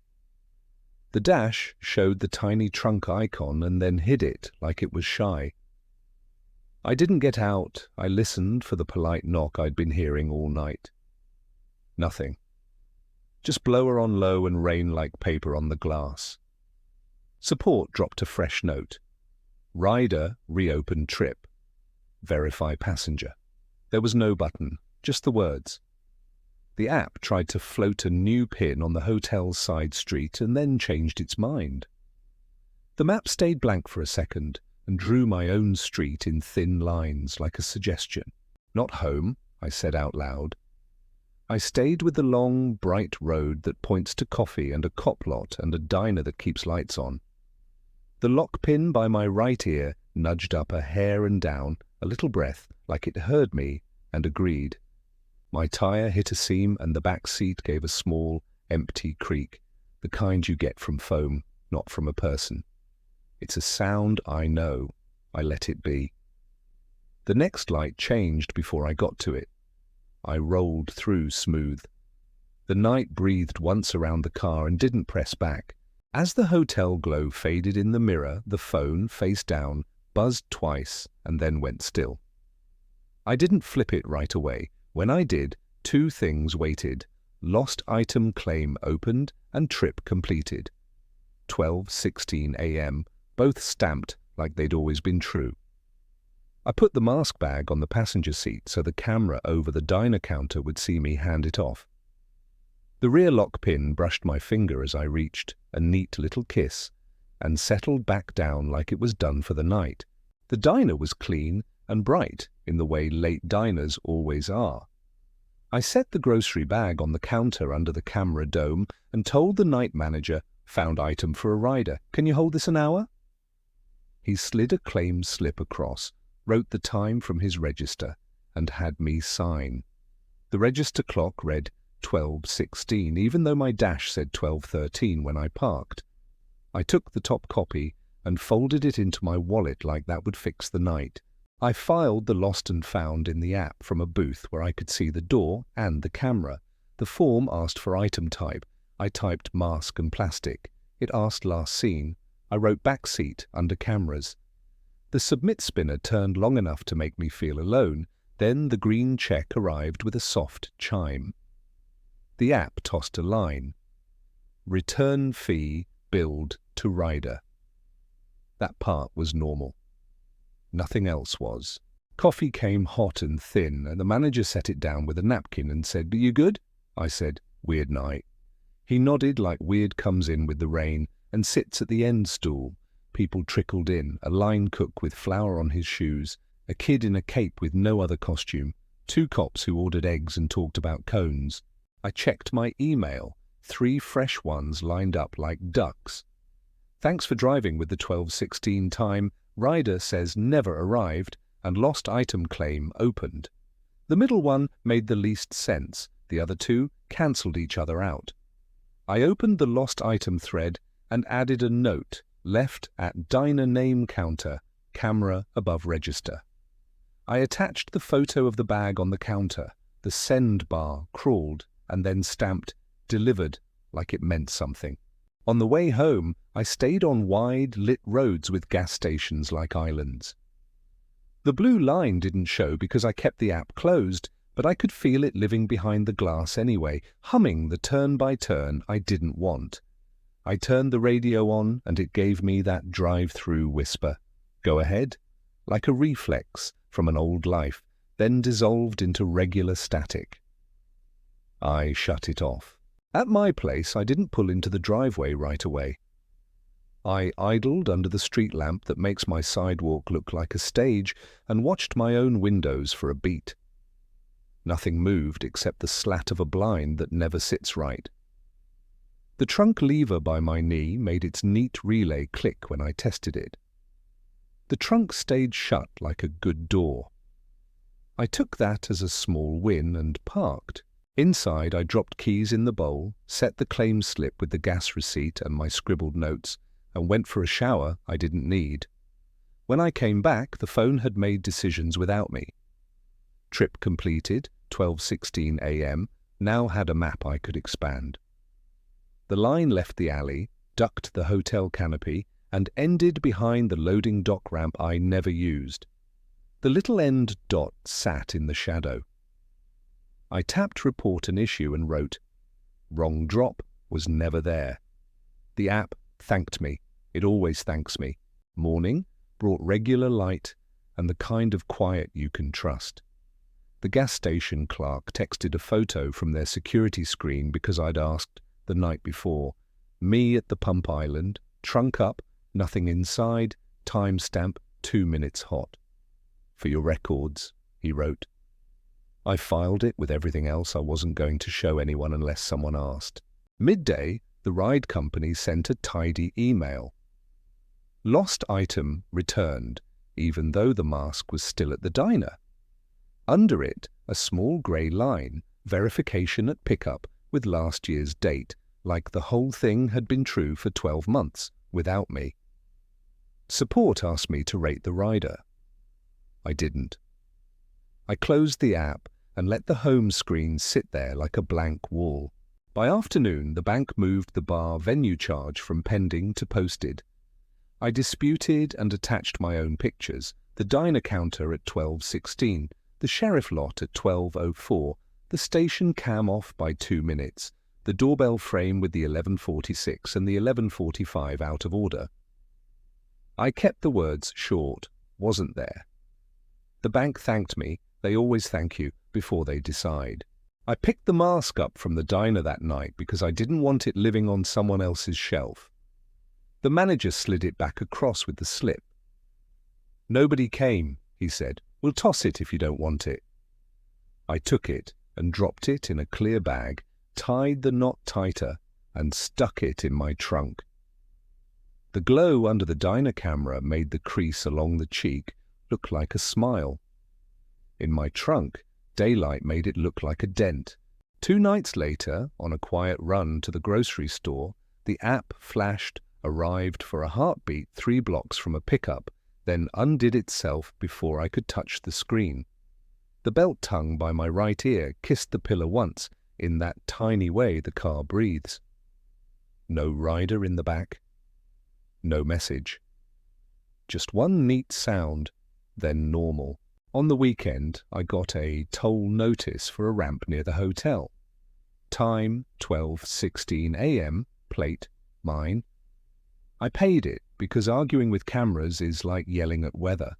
I wrote the time on the envelope that holds the gas receipt and the diner slip, and the doorbell stills and slid the notice in. On the front, I wrote "Masked Fare" with the 4 letters of his name and put 1 line through them like crossing out a word you don't need anymore. The child lock on the right rear door was set to on again Wednesday after a daytime airport run. I don't use child locks, I said that out loud, flipped it back, and wiped my thumbprint off the little switch because it made me feel in charge. Sometimes, at a red light, the Verify passenger banner will slide in and hide with no button, even when I'm offline. It leaves a colder patch in the glass where the letters were, like a shadow that shouldn't have mass. I touch the lock switch out of habit, listen for the 4 neat clicks like a choir, and wait for the green. The mask lives in my trunk, under a towel, so I don't have to look at it. I knock the lid once before most shifts now, just a superstition. The sound it gives back is hollow and fine, the same each time. If I ever hear the polite knock that isn't mine, I'll park under a camera and let the night decide again. When the app sends seasonal pushes, Halloween bonus near the strip, I let the banner breathe and then swipe it away. Some routes look happy in the glass no matter where they mean to take you. The map is a kind liar. The car is honest in small ways. The seatbelt tongue still kisses the pillar now and then, like it remembers a word it can't place. If I listen hard, I can almost make out the word. It sounds like don't. I keep both hands on the wheel and wait for the light, and the night waits with me like it always does, patient and polite. Airports at midnight are a different town. The signs talk softer. The big letters, departures, arrivals, glow like they're tired of saying the same 2 words. After Halloween weekend, the people left are stragglers. A cat ears headband on a suitcase handle, glitter on a hoodie, a plastic pitchfork sticking out of a backpack like somebody forgot. I pull into the Rideshare staging lot where the asphalt looks poured yesterday and the lines are white as chalk. You sit with 50 other cars and your phone gives you a queue number like a deli ticket. Mine says 27. The lot hums with idling and soft radio. A guy 2 spaces over eats chips slow and scrolls. Somebody sleeps with their seat all the way back and a hat over their eyes. Airport rules keep you honest. No waiting on the curb, no parking under the pillars, keep moving if security waves. You learn the loop, outer, inner, arrivals, departures, around the garage and back. You learn which camera is the one that catches you if you stop on a zebra stripe. You learn to keep your 4 ways clean in case a badge asks you to wiggle. The queue counts down. 18, 12.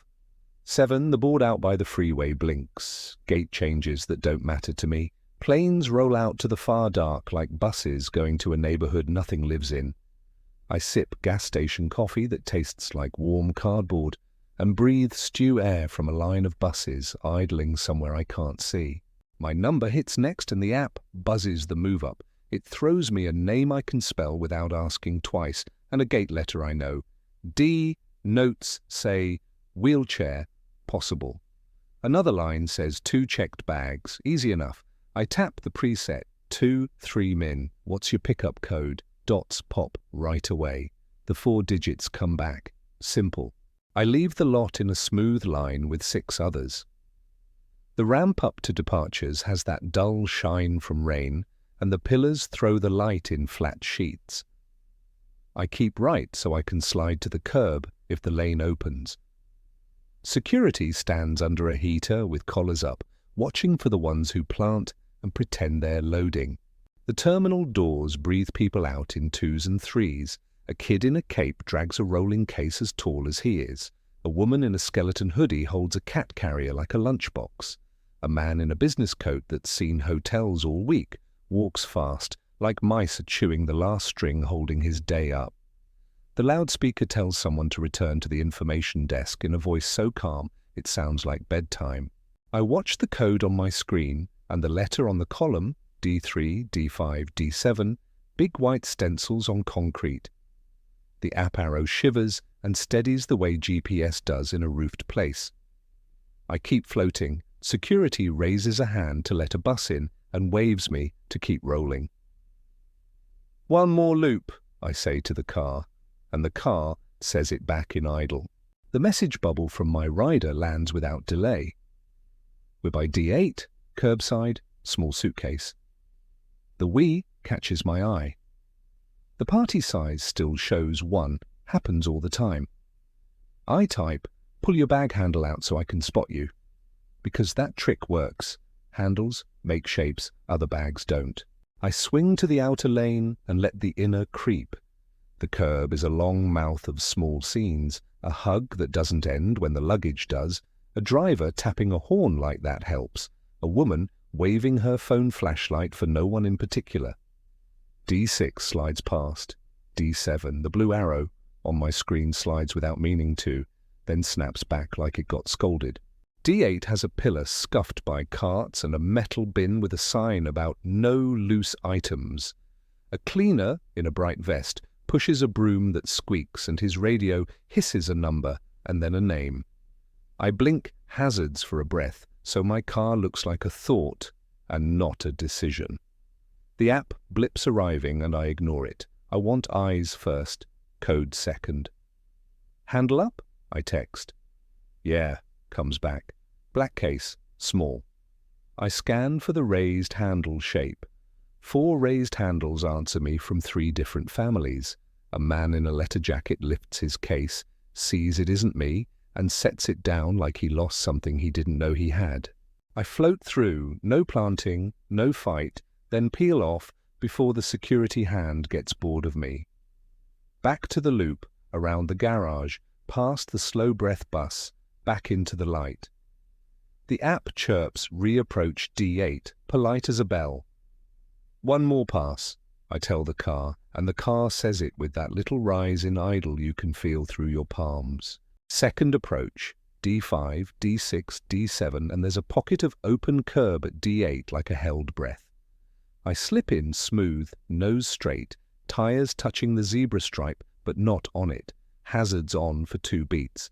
I keep my window down an inch so my ear can hear people and not just engine. Name? I say to the street at large. A woman with a red scarf shakes her head. A guy with a foam axe points me to a taxi.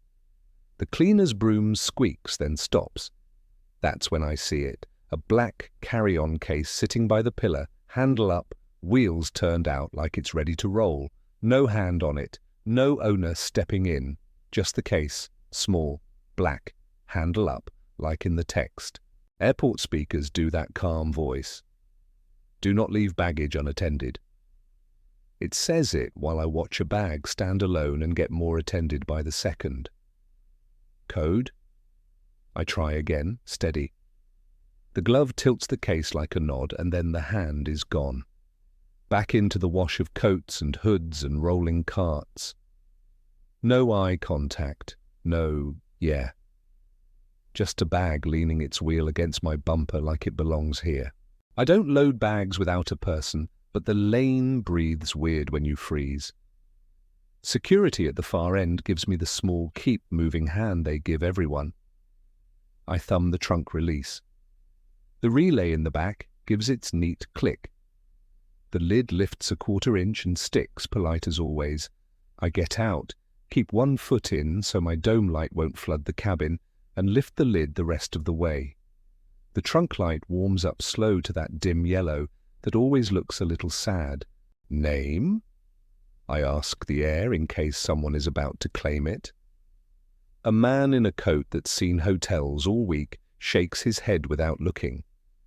A woman in a skeleton hoodie tucks hair into the hood and points past me like she can hand me to a taxi. The case is small, airport store carry-on size, black, no stickers. The wheels have that grey dust you get from escalators. The telescoping handle is already up, neat and centered. There's a tag, flipped backwards so I can't read it. I don't touch the tag. I don't like flipping things that want to face away. Wave, I text. Dots pop, then die. My screen buzzes with a new line anyway. On trip. Below it, the tiny grey, passenger on board, proceed to de-outer loop. I haven't tapped anything. The bottom bar turns blue like we're rolling already, and my little arrow pauses like it's listening. I look up. The person with the glove is not there. No one hanging back with the oops, sorry. Just that slow stream of faces that belong to flights and not to me. Security lifts their chin again, the kind that says load or go. I do the rule that feels the least dumb. I lift the case in with both hands like it's eggs, set it centered so it won't roll, and close the lid to the polite catch first, then all the way. The lid gives that soft felt hush as it seats. The app gives me its happy chime. Doors locked, trip begun. I did not lock the doors. The locks click anyway because the car listens to phones better than it listens to me sometimes.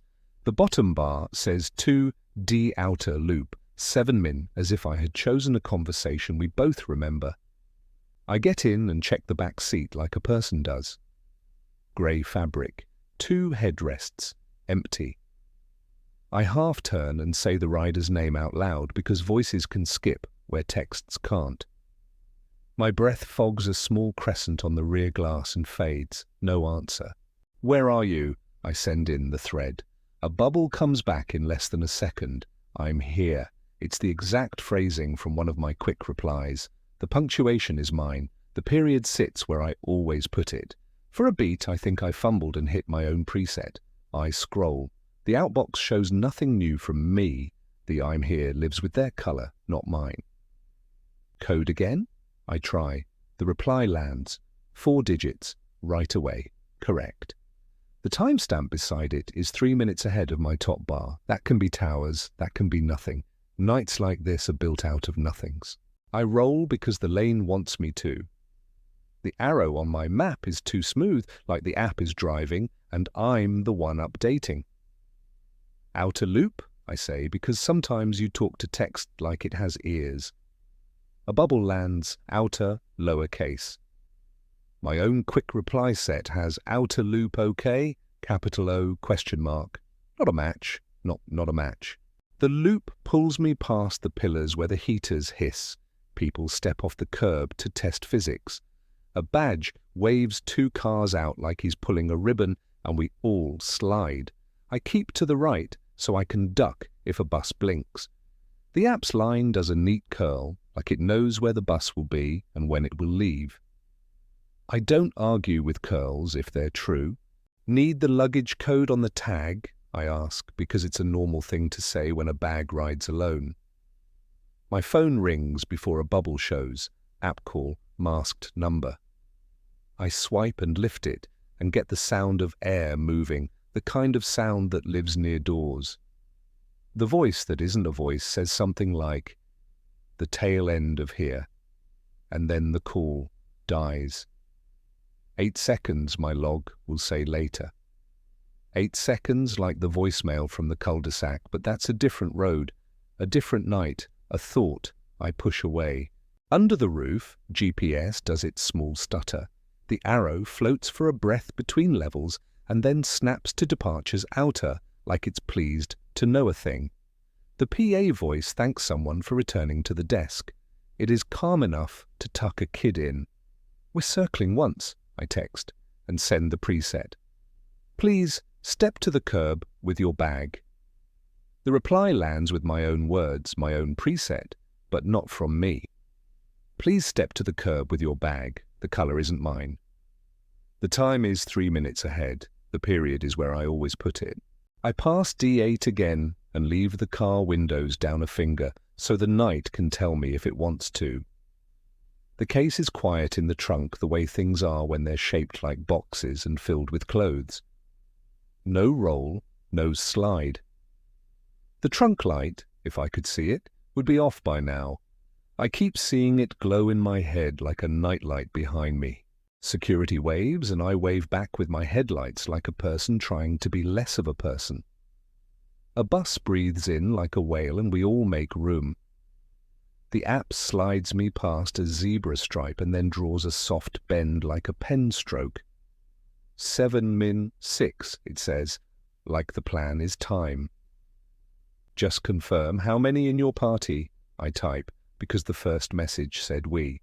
The reply is one word, 1. Next bubble, before I can put the phone down, outer. The dots keep trying like an animal nose at a door. We hit the south curve where the loop looks over the dark where planes sleep. The terminal windows throw our car back at me as a dull shape with 2 lit eyes. In the glass, for 1 beat, my back seat is a dark square with nothing in it. Good. The glass jumps with a reflection I don't know, then it's just me again. I fix my eyes on the white bumper of the car I'm following and keep my hands easy on the wheel. "Standing by D8 again," I send, because plain words are how you keep nights lined up. "I'm here," comes back, my phrase in someone else's bubble, black on grey, 3 minutes into my future. The app chimes arriving before my tyres touch the curb. The trunk gives one polite click like a relay thought about something and changed its mind. I take the long breath I save for airports and set my blinkers for 2 beats. Under the flat light, in the neat mirror of the doors, my car looks like a plan somebody drew. The case in my trunk does not move or breathe or roll. The bag's tag, if I flipped it, would be a small rectangle that knows a name. I don't flip it. Not yet. Simple checks first. I eased out of the curb, stayed under the roof where cameras live, and set my hazards for 2 beats. Airplane mode on, count to 3, off. The map blinked, redrew the loop, and kept on trip like it had never left. I force quit the app and reopened. Logo, login, same ride, same blue bar, passenger on board, departures outer. I hadn't seen a person yet. The bottom said 6 min like time was a road. "Call me?" I typed. The app call came instead. I swiped and said hello. The airport moved air into my ear, door hiss, distant PA, that soft bedtime voice saying a gate change. Then a small word close to the mic, tail end of here, and the line died. 8 seconds, because of course. I rolled into the outer lane to make security happy and let the loop pull me along. "Colour of your case," I sent, a small test, something a real person answers without thinking. The reply landed, black case, small. Same words as before, same order, like someone had pasted. I asked, "Name on your tag?" The dots tried and died. No answer. I looked in the mirror at the trunk through the rear glass I couldn't see through and pictured the little paper rectangle facing away on purpose. Second test. I tapped, "Help. Verify passenger." The card slid in, grayed out, and said, "Completed with last Halloween" in tiny type. It put a little check by passenger verified like that settled anything. Step to D8 with your hand up, I typed. We'll circle once. I sent it with no preset so I could see if the words came back.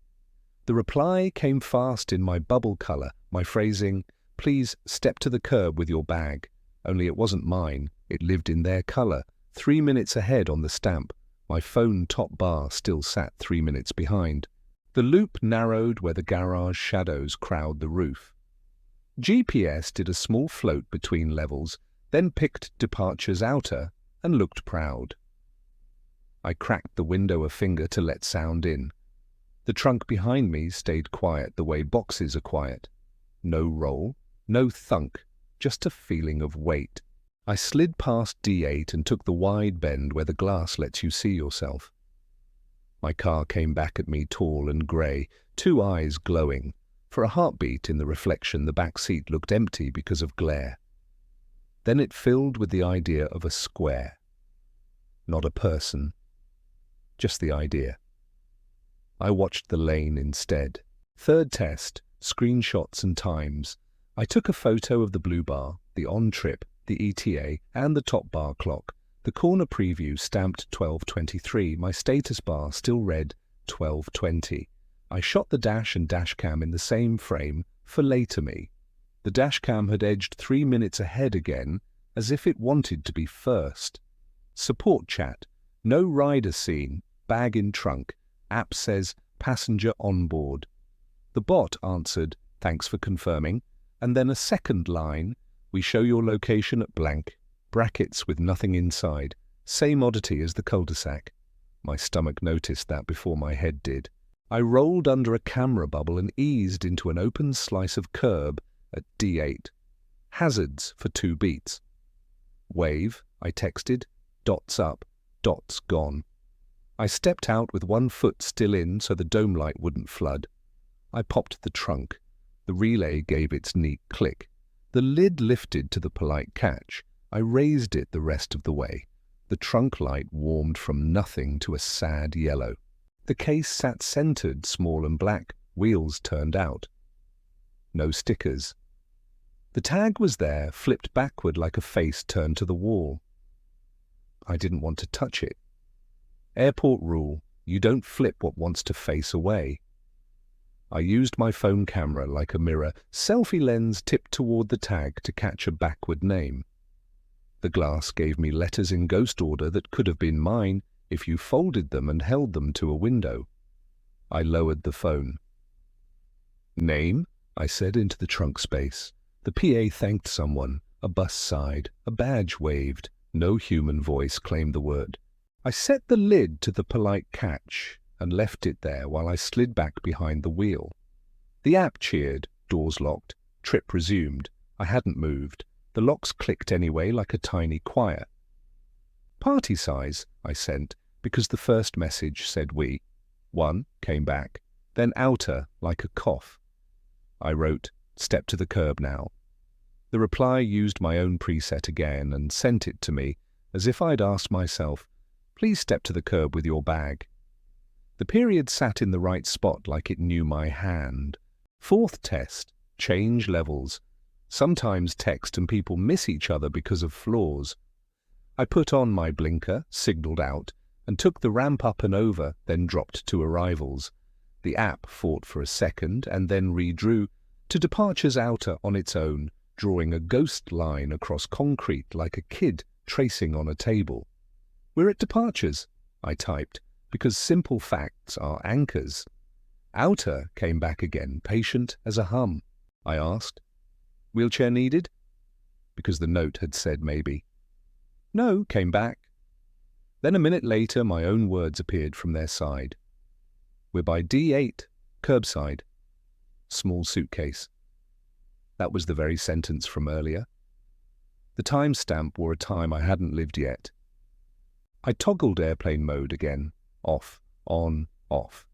The map tiles rebuilt, the arrow jittered, and the blue bar kept on trip like it had been carved there. The verify banner slid in and hid. I took a screen recording so later me would have a pile to look at instead of a feeling. Security gave me the tiny move along hand. I rolled. A badge stepped out and peered at my windshield like he was reading a sticker that wasn't there. He lifted his chin for okay and pointed past me at someone who had planted and wasn't loading. Good. Not me. Not this time. Fifth test. Ask a real person to say a thing. At D10, a skycap stood with an empty chair and a roll of tags. I coasted by slow with the window cracked. You got eyes on D8 tag times? I asked, like we were on the same team. He lifted his chin at a camera bubble and said, "Those clocks are weird," with a laugh like he'd found $1 once because of it. 3 fast, 2 slow, take your pick. I said thanks and let the loop take me. The app chirped 5 min and arriving, even though the curb was bodies and no gaps. Which outfit are you wearing? I typed. A question. Phones don't answer unless a person touches them. Dark jacket came back.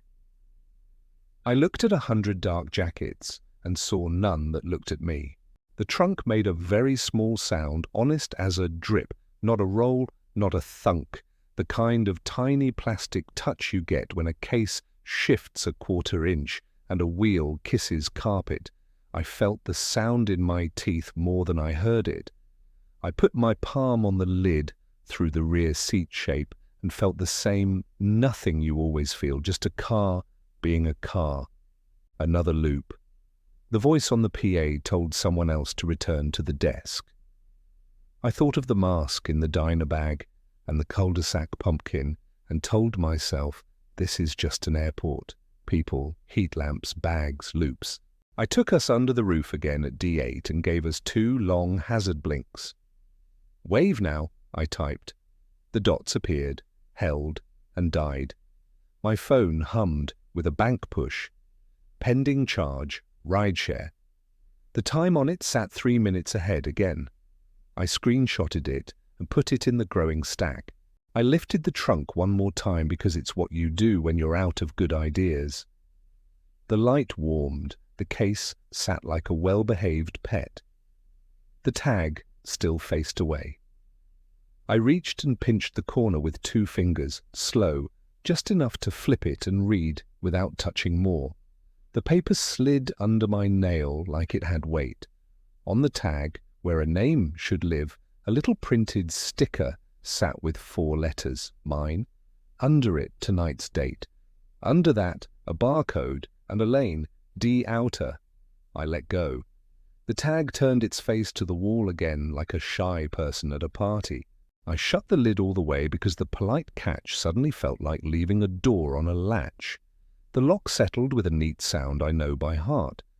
I set both hands on the wheel. I told the car, 1 more pass, and the car set it back in idle. The app changed the bar to 4 min like we'd agreed.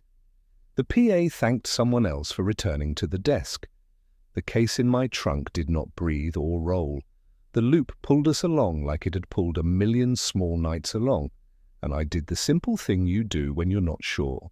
Stayed where the cameras are, kept the messages plain, and watched for a hand to wave that belonged to a voice.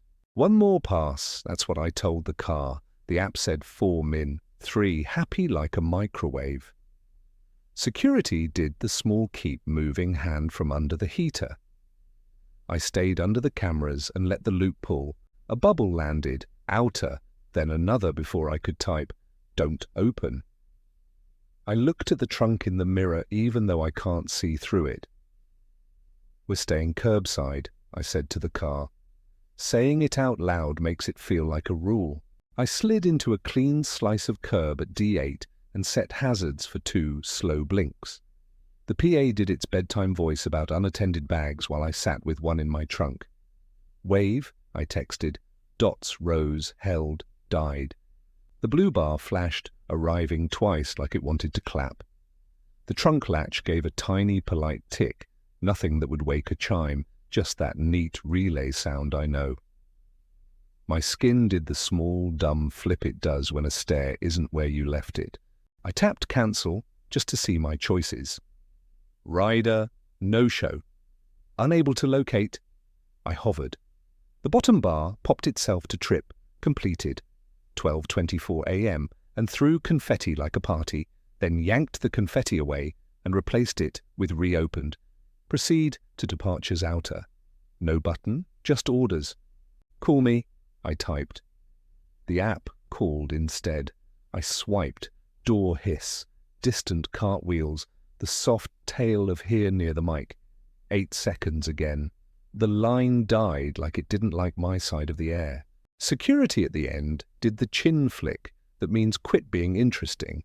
I rolled, stayed right, and took the loop past the glass where you see yourself.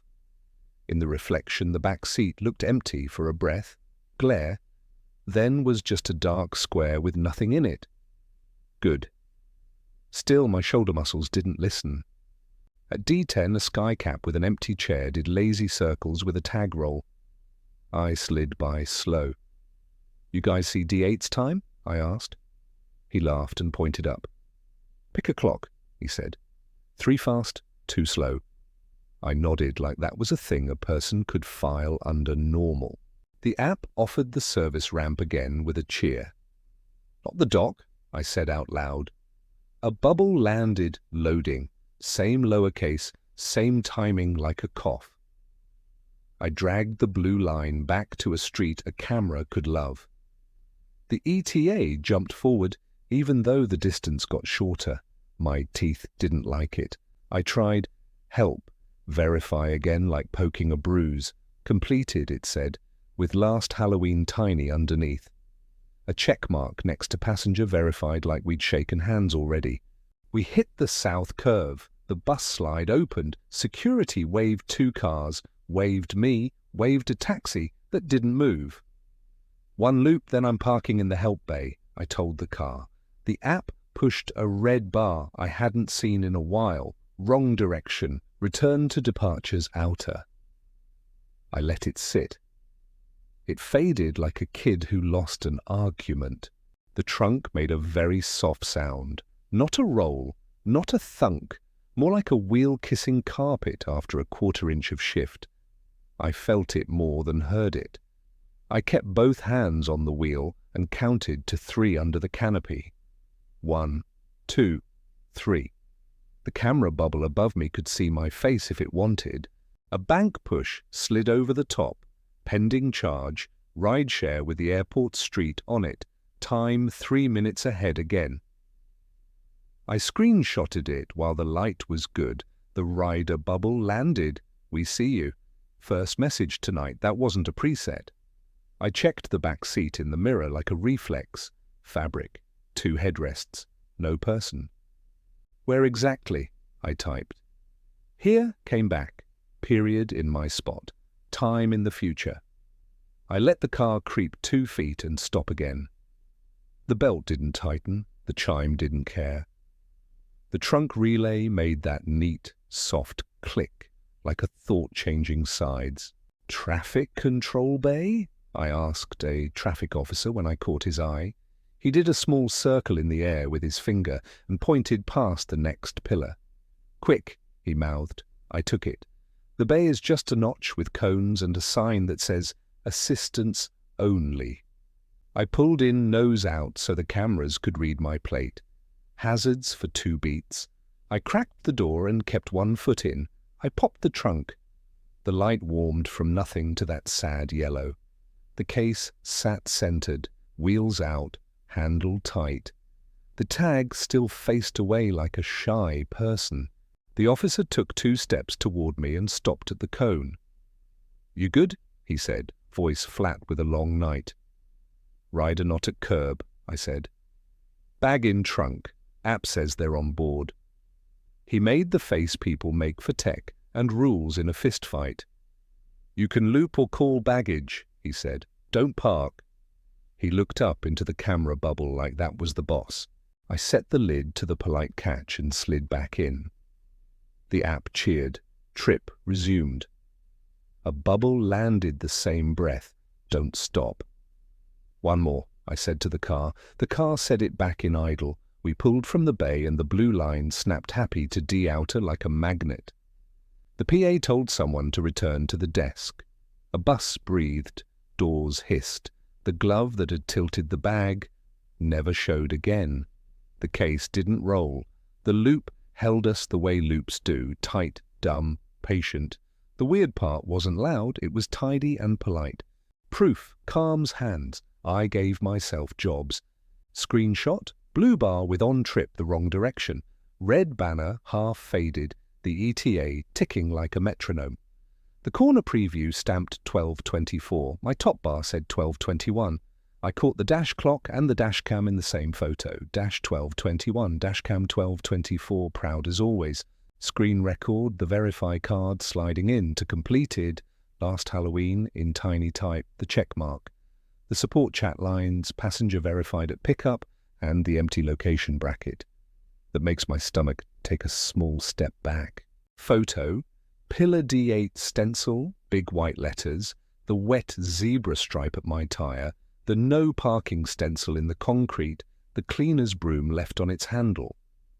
I took it wide so the camera bubbles and their little red blinks lived in the corner. Cameras like paperwork? I started a voice memo and set the phone on the console to catch the cabin. Blower low, distant PA, cartwheels over joints. At 10 seconds, the small plastic sound again from the trunk, a wheel kiss, a felt brush. I marked the time aloud so later, me would know where to listen. Notes app. Airport, D8. Bag loaded by gloved hand, no face. App says on trip. Replies using presets in my phrasing, future time. Tag flipped with phone as mirror. 4 letters, Chacun's mine. Printed sticker with today's date. Lane text, D outer. I underlined mine hard enough on the glass to make the phone feel it. I added, Bank pre-auth X2, both +3 min. Then, officer directed to bay, trunk checked, bag centered, no owner. I used the selfie camera as a mirror again, tipped toward the trunk at the polite catch. The tag gave me backward letters in ghost order. I hit shutter. In the shot you can see the soft yellow trunk light and the corner of the sticker with my letters. Not proof, but enough for future me in a bad mood. I asked a real human for a time, rolled 2 car lengths to the sky cap with the empty chair, and said, "What time do your tags print right now?" He looked at his gun and showed me the tiny screen. 12:24, my dash said 12:22. He grinned like that was a joke the building tells and went back to spinning the roll. Support again. Rider not present, bag in trunk, please note. The bot did what it does. Thanks for confirming. Drive safely. It added a new line I didn't love. Bag loaded. Proceed to outer loop. I screenshotted that and wished I didn't have to. The app threw arriving as I eased back to D8. I set hazards for 2 beats to make the camera blink me into its memory. Wave now, I typed. Dots rose and hung and fell. A new email slid into the top of the screen. Thanks for riding. 12:24 a.m. The body hadn't loaded. My bottom bar still said on trip. 2 truths again. I popped the trunk one last time because doing it is better than thinking it. The light warmed. The case sat like a dog that knows sit. I pinched the tag edge again with 2 fingers and flipped, quick and small. The sticker with my 4 letters sat under clear tape like it had been there all day. Under it, tonight's date. Under that, D outer, and a barcode. I took the picture no one wants, my own name in my own trunk, on a thing I didn't buy. Do you want this back at baggage services? I typed, like I had a choice. Outer came back. Then, don't stop. The trunk relay made the neat click again as I lowered the lid to the polite catch. I shut it all the way because almost closed is a door with opinions. I pressed cancel with my thumb because I needed to pick a lane. Unable to locate. Confirm. The phone thought, then threw confetti, then hid it with a blue bar. Reopened. Proceed to departures outer. A second email stacked under the first. Trip reopened. A third lost item claim opened, with a link I did not tap. I put the phone in Do Not Disturb so the banners would stop trying to steer. I tucked my notes under the parking brake so they'd feel like weight. I watched the officer's hand at the corner go from hold to go, and I let the loop pull me because that's what loops do. The case behind me stayed quiet. The night said, "Keep moving," in 100 small voices. Fans, doors, brooms, buses. I kept moving and told myself the next stop would be a help desk with glass and a person who could type a different truth into a different screen. I picked a lane that ends with a counter and a person. "Help bay," I told the car. The officer under the heater did a little circle with his finger and pointed past the pillar. I slid into the notch with the assistance only sign and parked nose out under a camera bubble. Hazards for 2 beats. "Meet me at baggage services," I texted. The reply landed before my thumb left the screen. Outer, don't stop. Lowercase, glued together like a cough. I put the phone face down so the glow couldn't steer. Trunk lever. Neat relay click. Lid up to the polite catch, then the rest of the way. The yellow trunk light warmed from nothing to a tired glow. The case sat centered, wheels turned out, handle tight. The tag still faced the wall like a shy person on purpose. I lifted it with both hands, lighter than it looked, the way empty hard cases sometimes feel. The handle retracted a notch on its own with those soft ratchet ticks like a polite apology. A badge at the door buzzed me through to a counter with glass and a speaker you have to aim your voice at. "Found bag out front," I said into the metal circle. "D8, handle up, no owner." The agent wore a sweater and the kind of calm you only learn at a window. "Tag?" she said. I set the case on the scale. The red numbers blinked 18.0, then 0.0, then 17.9, then held at 18.0 after she tapped the side with a pen like she knew where to touch it. She flipped the tag with 2 fingers. The sticker with my 4 letters sat under clear tape like it had always lived there. Below it, tonight's date. D. Outer. She scanned the barcode.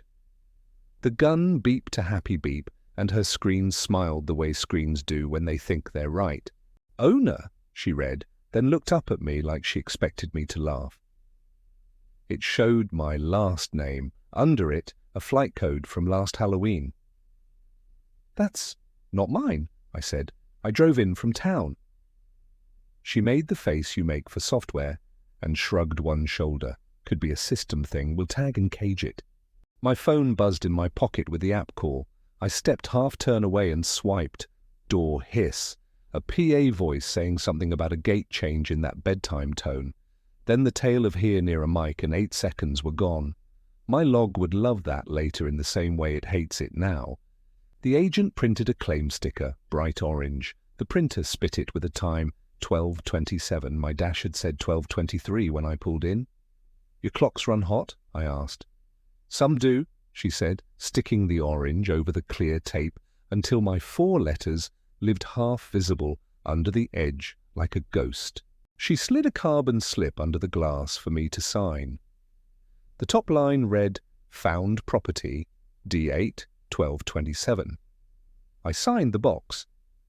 The copy she pushed back to me felt warm and thin. "Camera over you," she said, pointing up. "We got you bringing it in."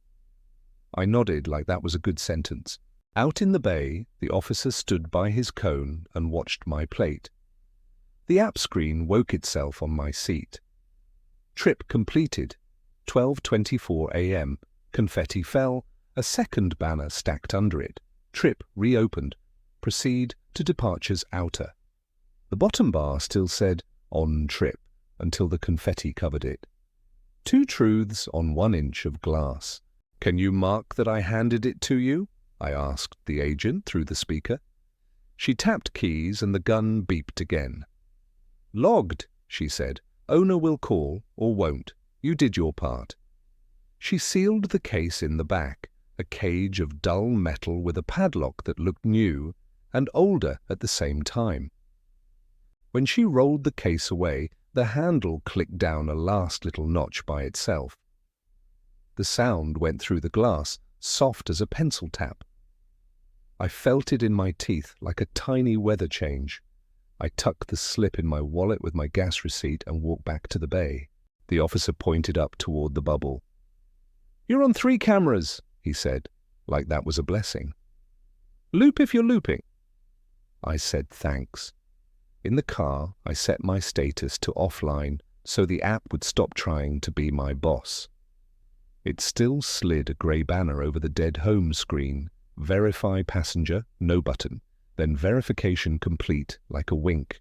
I set the trunk lid down to the polite catch with my palm and shut it all the way, neat and solid. No shift, no rattle. The lock settled with the tidy plastic sound I know by heart. I took one breath in and one out. The PA told someone to return to the desk. The door hissed. A bus sighed. The loop waited like a treadmill. I left the bay nose first and let the car point toward a road that wasn't a circle. I kept it simple, out of the loop, past the bus line, down the ramp. Bright signs turned to regular road signs. The app lived dark because I'd told it to. My hands like that. The radio tried a whisper of "go ahead" from a dead station, and I shut it. Halfway to the freeway, my bank pushed a fresh line.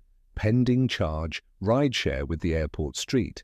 The timestamp was 12:24 again, a minute I was apparently going to live in forever. I screenshotted it and let it stack with the rest, because piles are how you keep from arguing with yourself later. At the red by the on-ramp, I checked the rear view like a person does when they finally exhale. Back seat, fabric, 2 headrests. Trunk line, shut, no bag. Good. The seatbelt tongue by my right ear made one tiny kiss against the pillar, that neat plastic sound the car makes when it remembers itself. My shoulders let go a half-inch. Home way, not highway. I picked the long-lit road with diners and gas stations like islands instead of the dark, fast one.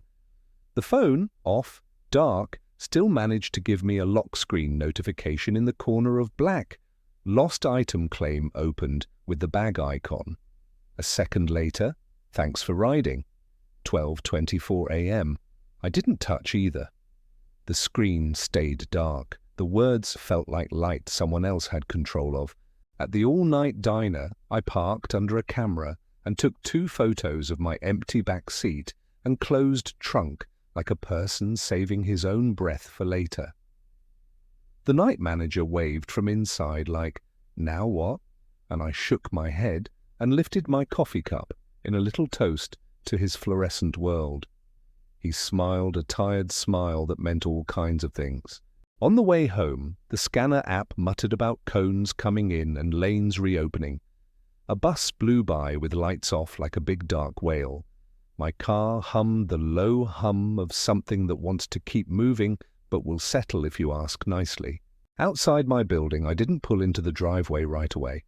I idled under the street lamp that makes my sidewalk look like a stage. The trunk lever by my knee gave its neat relay click when I pressed it. The dash showed the tiny trunk icon and then hid it like it was shy. I didn't get out. I listened. No polite knock. No wheel kiss. Just blower on low and quiet rain doing paper sounds on the glass. Inside, I set keys in the bowl and laid the baggage slip with the gas receipt and my scribbled notes. The slip said 12:27 Orange and Shore. The email on my phone, when I opened it, said trip completed, 12:24 a.m. The map line left departures outer, turned where I hadn't, and ended in a notch by the loading ramp I didn't take. Under it, a tidy note, passenger verified at pickup with last Halloween, as a footnote. My name showed on the bag photo I'd taken, backward, in the selfie lens if you zoomed, a ghost version of letters that could be mine or anyone's if you want them to be. I filed what mattered and closed what didn't. The app asked me to rate a rider I never saw. I didn't. The bank moved one of the charges from pending to posted by the time I brushed my teeth. I put dispute next to it with a screenshot and the orange slip and pressed send. The bank thanked me like everyone thanks you before they decide. In bed, the room finally felt like a room instead of a place the night was borrowing. The phone on the nightstand lit once without making a sound. Verify passenger, it said in a small grey bar that went away when I blinked. I set the phone face down so the words couldn't crawl out. The seatbelt tongue sound from the car still lived in my ear, neat and polite like a breath you'd almost miss. I slept light. Somewhere between then and morning the airport sent an auto. Unattended bag turned in. Thank you with a case number that matched my slip except for one digit. Close enough for a story, far enough to keep you honest. In daylight, everything shrank. The orange slip was paper in my hand, not a thing with teeth. The car smelled like nothing. The trunk opened to a clean space where a case had been, and pockets for a jack I never use. I knocked the inside of the lid once out of habit. The hollow sound it made was the same as always. If something in there had any manners left, it kept them. I shut the trunk, heard the neat little latch settle, and let the day take over. Morning takes the shine off everything. The orange slip from baggage claims feels like plain paper, not a warning. My car smells like nothing. The trunk opens to clean carpet and the jack pocket, no wheel prints, no scuff where a case should have rubbed. I knock the lid once out of habit. Hollow, same as always. It closes with that neat little latch sound I've heard 1,000 times. The airport sends an email with a tidy subject. Unattended bag turned in. Thank you. Case number almost matches the orange slip, off by one digit like a shrug. The ride company adds, trip completed, 12:24 a.m., and passenger verified at pickup with last Halloween stamped under it in tiny type, as if the night had been waiting a year to be correct. The map line shows a short path that ends where I never went, behind the loading ramp a notch of shadow. I tap report issue and write, drop point wrong, bag delivered to baggage services. It thanks me the way forms thank you. The bank moves one charge from pending to posted. I press dispute, attach the orange slip, the officer's bay, the skycap's tiny screen, the photos of my empty back seat under a camera bubble. The bank replies like weather, received. By noon, support replies with a flat sentence, lost item claim closed, property with airport, no name, no pickup. If someone owned that case, they didn't use my channel to say it. I drive a short airport run in daylight to test my nerves. The loop looks like a normal road when the sun is up. The PA says the same words and sounds less like a bedtime story. At D8, the cleaner's broom leans in the same place. The heaters tick. My phone, even offline, twitches once and shows a grey bar for half a breath. Verify passenger. It fades before my thumb gets there. I lock all 4 doors anyway and listen for the 4 neat clicks like a small choir. That night, I put the slips and screenshots in a plain envelope and write airport loop, silent luggage across the front. I add the date. I add the time the emails liked more than I did. The envelope goes in the same drawer as the gas receipt from the cul-de-sac and the diner claim from the mask. Paper isn't proof, but it stops your brain from moving the finish line.